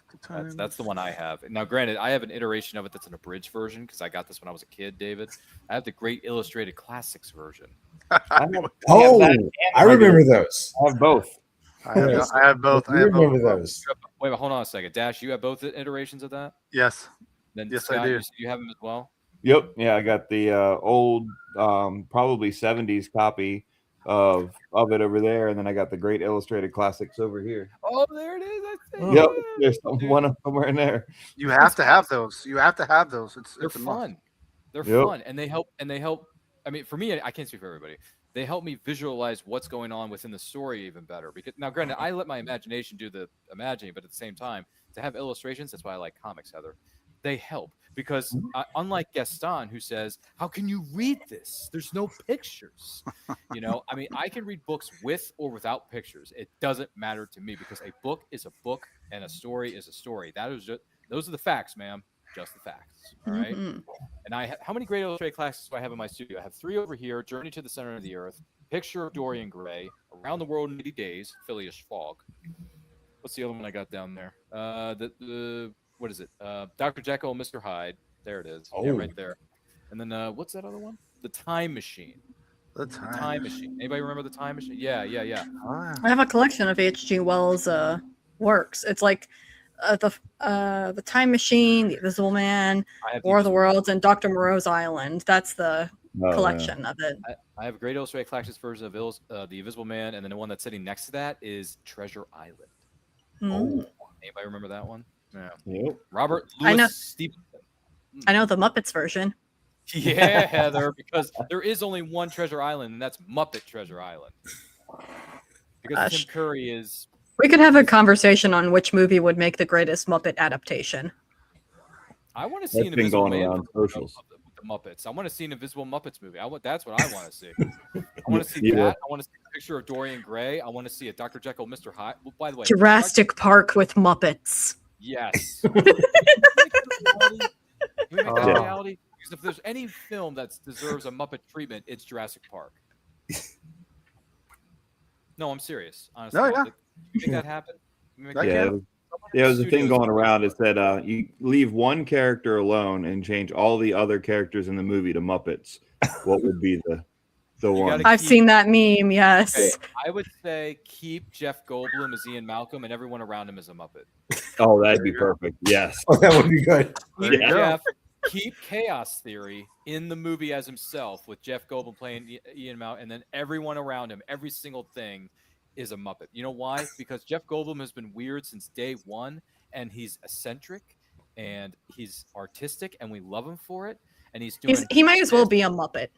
I mean, if you want to cast him as a Muppet, I mean, we can have someone else. I mean, who's another? Sam Neill is still around, right? So we can have Sam Neill play Grant. Or honestly, you can have the kids, Lux and Alec. The two little kids are all grown up now. You can have them come back and do a sequel or a pseudo spinoff, and then everyone around them is a Muppet. So that's a possibility. Yes. You know what I'm saying? Does anyone remember who I'm talking about? But if we leave Jeff Goldblum in Jurassic Park, then you got to do Independence Day and only leave Jeff Goldblum. Yeah, everything has to have Jeff Goldblum in it. You can't be any Muppet taking his place. I'm just imagining Fozzie Bear in the ship about to like destroy the aliens, being like, "Hello, boys." Hello, boys. I'm back. Waka waka waka. Can we do that? Can that? Yeah. Dude, Heather, you are so on point tonight, girl. I want to see. Let's make a Kickstarter. We'll make a Kickstarter, recreate Independence Day with the Muppets. I want Fozzie Bear as Randy Quaid's character. Russell Kaser. After oh my god, crop dusting, and been drinking, and been doing that ever since. That's funny. This is probably the best iteration of the Writer's Showcase we've ever had in the history of this show. But Dash, for the love of Pete, man, for the love of Pete, what is a book that belongs on everyone's bookshelf? Well, this is the greatest genre mashup of all time. It has nearly all genres in it, and that would be The Count of Monte Cristo. Hey, you have to have Dumas on your shelf, abridged or unabridged. But listen, I mean, that is my favorite book of all time. Is it? Yeah. Fun fact for you, Dash. I went to a bookstore, secondhand, and I looked all over for The Count of Monte Cristo, unabridged, because over the years it's been re-released numerous times, but most of the time it's been the abridged version, including Barnes & Noble Classic Series. They only released the abridged version, not the unabridged. So I walked into the store, Wonder Book and Video in Frederick, Maryland. What's up, guys? Giving you a free prop because this is one of your shirts. So many books, so little time. # those are the facts. And I looked all around, and I looked on the ground because they have books that are laying on the ground that are in those particular genres or sections, wherever. They just don't have the space for them, so they put them on the ground, Dash. I look down. I see something that looks like Count of Monte Cristo, and I'm like, wait a minute. What version of this? And then it says on the front cover, The Count of Monte Cristo by Alexander Dumas, unabridged. Sold! And I got it for $7. Oh, that's nice. Very I got it for Very $7. good. I got it for $7.50, $8, whatever it was. And it's over here, right over here, Dash. It's right here. It's that big, thick book. 1,500-page little itty-bitty little book. And by the way, I took a picture of this, so I'll send it all to you guys so you can take a look at the book. Yeah, but I found it because I was like, everyone keeps saying that if you're going to get into classic literature or understand how great writing of stories can be, you got to read The Count of Monte Cristo. Yeah, you do. I mean, it's got every genre in it. Literally, it's got romance, action, adventure, intrigue, revenge, mystery, thriller. It's got everything. So, I mean, but it's just a well-crafted story. It's on my shelf, partner. Yep. So it's there. I saw the 2.5-hour version of it in that movie from the 2000s with Guy Pearce and Jim Caviezel and Henry Cavill before he was Henry Cavill. I don't know if anyone else saw that, the live-action iteration of The Count of Monte Cristo, but I actually like that movie. Yeah, that is a very good movie. It's my favorite movie as well. It's my number one movie. Is it? Yeah. Wow. We all know. Jim Caviezel was the man. Well, he certainly was. He was a badass mamma jamma. Yeah. So what is it, Heather? Has everyone answered this question about one book belongs on everyone's, or is Heather the last one to go? Who answered what question again? Yeah. What is one book that belongs on everyone's shelf, Heather? Did you answer that already or no? No, I did not. Go ahead. And I've been half listening. I have been paying attention, but I've also been trying to think because that is such a big question. It is. I'm going to go with a comic book, and I'm going to go with the most basic bitch answer with Watchmen. Ooh. Watchmen, it is a mature book, so I wouldn't say it goes on everyone's bookshelf, but if you like comic books and you claim to be a comic book lover, you need to read Watchmen at least once. It's very dark. At least once. It's very dark. Because it is dense. I will give you that. It is dense. There are a lot of plot threads, but it is such an excellent, not just a deconstruction of the superhero genre. And I know people will hear that and their eyes just glaze over, but this was back in the 80s where that wasn't as much of a thing as it is nowadays. So this was like early superhero deconstruction. But not only is it a good deconstruction, it's just a damn good story. I have a question about. Sorry, Heather. I have a question about Watchmen. Oh, Yeah. no. Is that a series or was it just one whole book? Which was because I saw the movie. It was a mini series. Okay.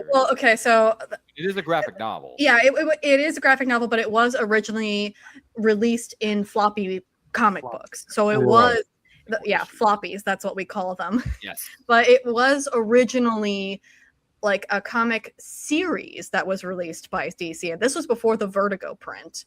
So it was originally a comic book series, and DC has compiled it into a graphic novel, which was the basis for the movie. Yes. Which it is, and the TV series to a degree. Well, and a lot of people, they have their own problems with the TV series. Creative differences, yes. And actually, fun fact, apparently Terry Gilliam was going to make the Watchmen adaptation at one point.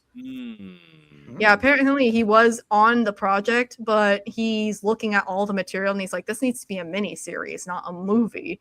Because admittedly, it is a very big story. It's a dense story, and you can't really smush it into an hour and a half movie without cutting out a lot. It's like trying to take the Lord of the Rings, just all of it, and smush it into one movie. 2.5 hour movie. Do it. You're gonna miss out on a lot. You can't do it. No, and then you're gonna miss out on all those wonderful trees voiced by John Rhys Davies. You know, all the trees, Dash. Listen, you can talk. You can write about trees for 4 pages. I'll listen. Trees.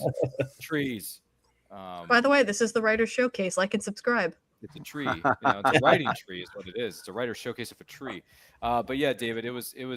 That's basically what it was. So the only basis I have for this is I have not read the graphic novel, the original source material that Watchmen is based on. I've only seen the 2.5 hour cut of the movie from Snyder when we had our Snyder phase. That's not one of my favorite Snyder films. It's not. My favorite of his is Man of Steel personally, but some people have not a lot, but a few people over the years have defended the director's cut, the unrated extended director's cut of Watchmen, and they say it's a far better film. But I will say read the comic book, because you know that one character that Night Owl's talking to, he was the first Night Owl? Yeah. That one character? Yeah. Well, he wrote this book called Under the Veil, and in the graphic novel you actually get excerpts of the novel of Under the Veil, and even like a comic, but within a comic. There is a lot that the movie had to trim out just to make its runtime. So I would recommend reading the comic book if you did like the movie, just to get a little bit more context, because a lot of context was cut out during the movie. A lot. From what I've heard, the 3-hour version, the director's cut, is a fantastic adaptation, but the original movie that was released in theaters, not so much. Yeah. Which is like, I think I watched one of the cuts, and as a movie on its own, it was fine. But as someone who read Watchmen, there were moments in there that pissed me off, to be honest. I don't know. I can't speak between the book and the movie. All I know is that there were certain scenes within the context of the movie that I saw in theaters, 3/6/9. That was his original release date, March 6th of 2009. I can't believe I remember these things, Heather, but I got fun facts coming out the rear end here. But this is the Writer's Showcase where we talk about everything about writing. But certain scenes in the context of the movie, I thought to myself, did that really need to be in there? I don't think so. But in the movie, I'm talking about the context of the movie. I'm thinking to myself, do we have to have a scene between Night Owl and what was her name? The yellow, but gosh darn it. Spectra, Silk Spectra. Silk Spectra. Yeah. Silk Spectra. I'm thinking, do we really have to have that kind of a scene between the two of them in the ship? Come on, guys. Like, come on. I don't know. That did happen in the book, though. That was a big part of the book. It was a little. It wasn't as awkward in the book, but it did happen in the book. I don't know. It was a little too much for yours truly back here, but that's just me. Anyway, as far as what book belongs on everyone's bookshelf, the only book that comes to mind, because I just what was it? One of the books I recently read for this calendar year of 2026, Unwanted Passenger, a Mitch Mayhew story written by Terrence Mayhew, and it's about an air carrier pilot who has a mysterious passenger that tags along with him. She's this woman who we find out later on in the story is not who she seems. And they get caught up in this adventure, so it's kind of like a mixture between the Rocketeer and the Phantom a little bit. So, or just like the classic pulp stories is what I'm trying to convey here. So, if you're in the mood for something in the vein of the Rocketeer meets the Phantom meets a bit of an Indiana Jones type story, look up Unwanted Passenger by a Mitch Mayhew story written by Terrence Layhew, who's a good friend of ours here in the studio. So that's a book that belongs on everyone's bookshelf. And it is an ongoing series, by the way. The Mitch Mayhew character. It is an ongoing series. So there is another one called Diamonds in Denver. That's the sequel. Which when I think of Diamonds in Denver, I'm thinking of Shirley Bassey. Diamonds are forever, which is the James Bond film with Sean Connery. But anyway, that's beside the point. I do want to say one thing. I want to make this perfectly clear. This has been the most tangent-filled, random, great conversation episode of the Writer's Showcase that we've ever had in our careers up to this point. We did it, guys! I had fun. We broke the internet. We made history. We broke people's hearts, and we put them back together. And then we just made people smile and laugh, cheer and holla. And we look forward to doing this again next month when we have a new episode that's going to drop on, June 27th is our next episode of this show. Which, by the way, I filled 2 of the 4 seats for that upcoming episode, ladies and gentlemen. And I'm just going to warn my guests who are going to be on that episode. We just set the bar pretty high for you. So I hope you can clear it, because if you don't, I'm just going to keep inviting these 4 people to come back every single time. I'm not complaining. I mean, David's going to come back, right? Scott's going to come back. Dash is going to come back. Heather's going to make her 3rd, if not 4th appearance, at some point. Yeah, because you're already breaking records here, Heather. So, we're going to bring everybody back, and we're going to have a great time, which I hope you have had on this episode. So this has been great. The Writer's Showcase has been a lot of fun. But, Scott, if someone wants to know more about you and the great things you're doing over there, where can they follow you? I'm on all the socials. Everything's SM Sykes author. Thought you had more there with the sales pitch, but I'm sorry. No. I thought there was more to this. But anyway, thank you for being here. Appreciate you being here. You're a gentleman and a scholar, and you got 800 books plus. Prove it. And by the way, I think you're the. I don't know. I got to check with Terrence Layhew on this, because he has a massive collection of books behind him on his set. If you have more books than Terrence Layhew, you are going to be the man, honestly, because 800 is a big number to beat when it comes to book collecting. And the fact that you have a section of just great illustrated classics behind you, I respect the living heck out of that, because anyone who's in their 30s, 40s, or above, or even below or above, it's okay to have great illustrated classics in your book collection. I don't have an issue with that. No shame. By the way, viewers, if you go back, you can see that he even adjusted his camera so it would be focusing more on the bookcase, so you can see the bookcase. There it is. Yeah, I saw you do that. I did. Yeah, buddy. Yep. See what he did there? All right, so current is 866. Very nice. How long does it take for you to write a book? To write? Depends. But a novel, like a full-length novel, is probably about 6 months. Yep.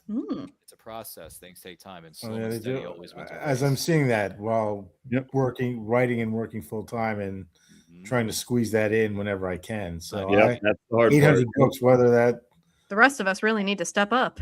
I need to. I'm not going to sleep tonight because of you. Yeah, I don't think any of us are going to write. Some of the things that Heather just said, or a lot of stories came from Heather tonight. My gosh almighty. But then again, she is a writer. And she's been that way since dawn of time. Oh, good heavens, David! If someone wants to know more about you and your story, where can they follow you and get a copy of it on? I believe it's Kindle, if I'm not mistaken. Yes. On Facebook, I have an author page. I'm posting every week. At least I'm making it a point to do that. David Wolfson Author. Instagram, Wolfson Author.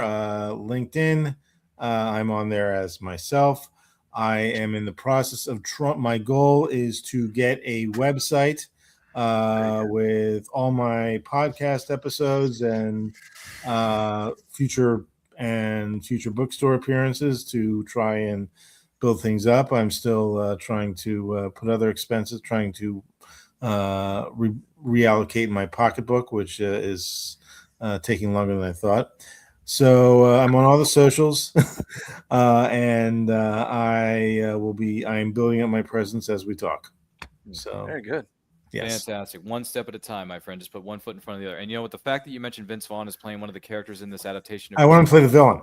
or the villain. The villain, yes. Playing one of the characters. When you said that, this is what comes to mind. And this goes for everybody in this room because I've said it before and I'm going to say it again. David, you're money. You're so money. You just don't even know it. I Like, am. weird, Yes. man. Now we need to put that to action. Exactly. Your money. Thank you. I'm telling you, your money. You're so Exactly. freaking money. Anyway, Heather, we know your money. And we also know that you got more stories to tell than the average person a day. And the fact that you have 3 or 4 split personalities, now you have a different persona when you're at work and then when you're outside of work is very, very impressive. But in case someone wants to purchase copies of your ridiculously good-looking comic books like this one, where can they follow you? So you can follow me on either Facebook, Instagram, and X. I still call it Twitter, but it's X.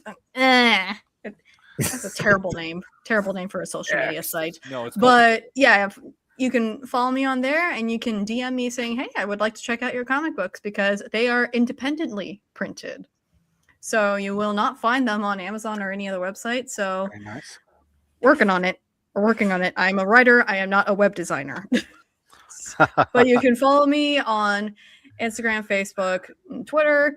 It's just my name, Heather Veely. Shoot me a DM, and I will see about getting my comics out to you. more phenomenal, if I do say so myself. Dash, the man Hooper, the legend, the myth, the guy who's going to send me his books. Yes, I'm going to send you my book. Because I want to freaking read the Superman one for Pete's sake. You'll get it. You'll get it. It's here. I desperately need it. But if someone wants to know more about you and the incredible things you're doing over there, where can they follow you? Including the podcast of yours. Yeah, you can find me on all the socials for the most part. Facebook under author-hooper, Instagram, Twitter, X, whatever we decided to call it. You can find me on the Madness almost every day, pretty much for the most part.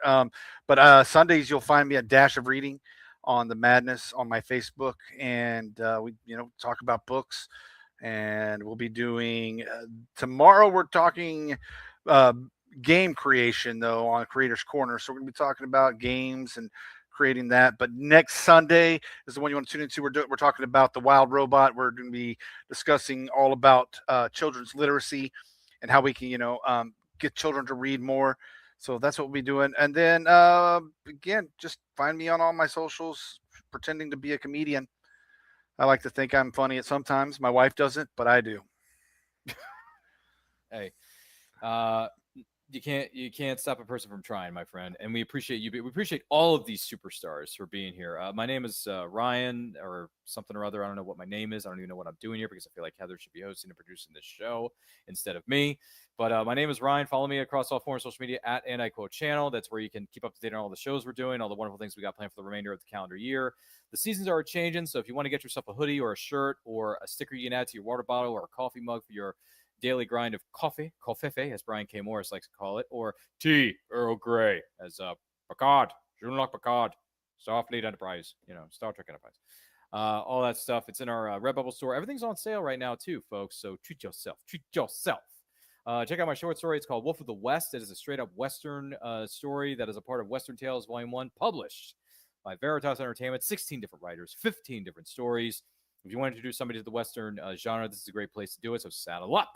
Go to Amazon. You can find it in ebook, paperback, hardcover, on sale right now. Check it out. Do not forget to like, comment, share, subscribe, ring the bell to be notified when the videos go up or to go live. And I quote Saturdays, 12 p.m. EST. Movie watch-alongs Friday night, 7 p.m. EST. And once a month, we do something called the Writer's Showcase, where we just babble on and do tangents on a Saturday at 7 p.m. Eastern time. So check that out as well. Thank you all for being here and enjoying the insanity. And remember, life is better when supporting indie creators from all over the world. Take a look.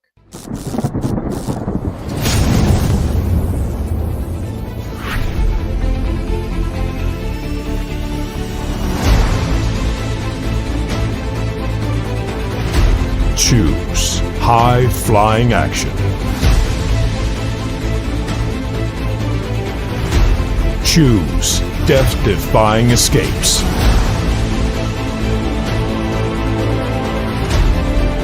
Choose spine-tingling thrills. Choose nail-biting intrigue. Now's your chance to choose the adventure. The Captain Hawkland Adventures. Available on Amazon.com.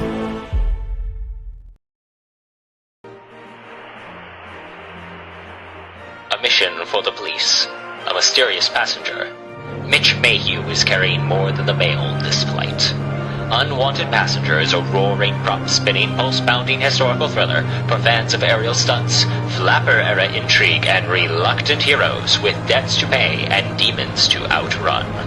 Order your copy of Unwanted Passenger today.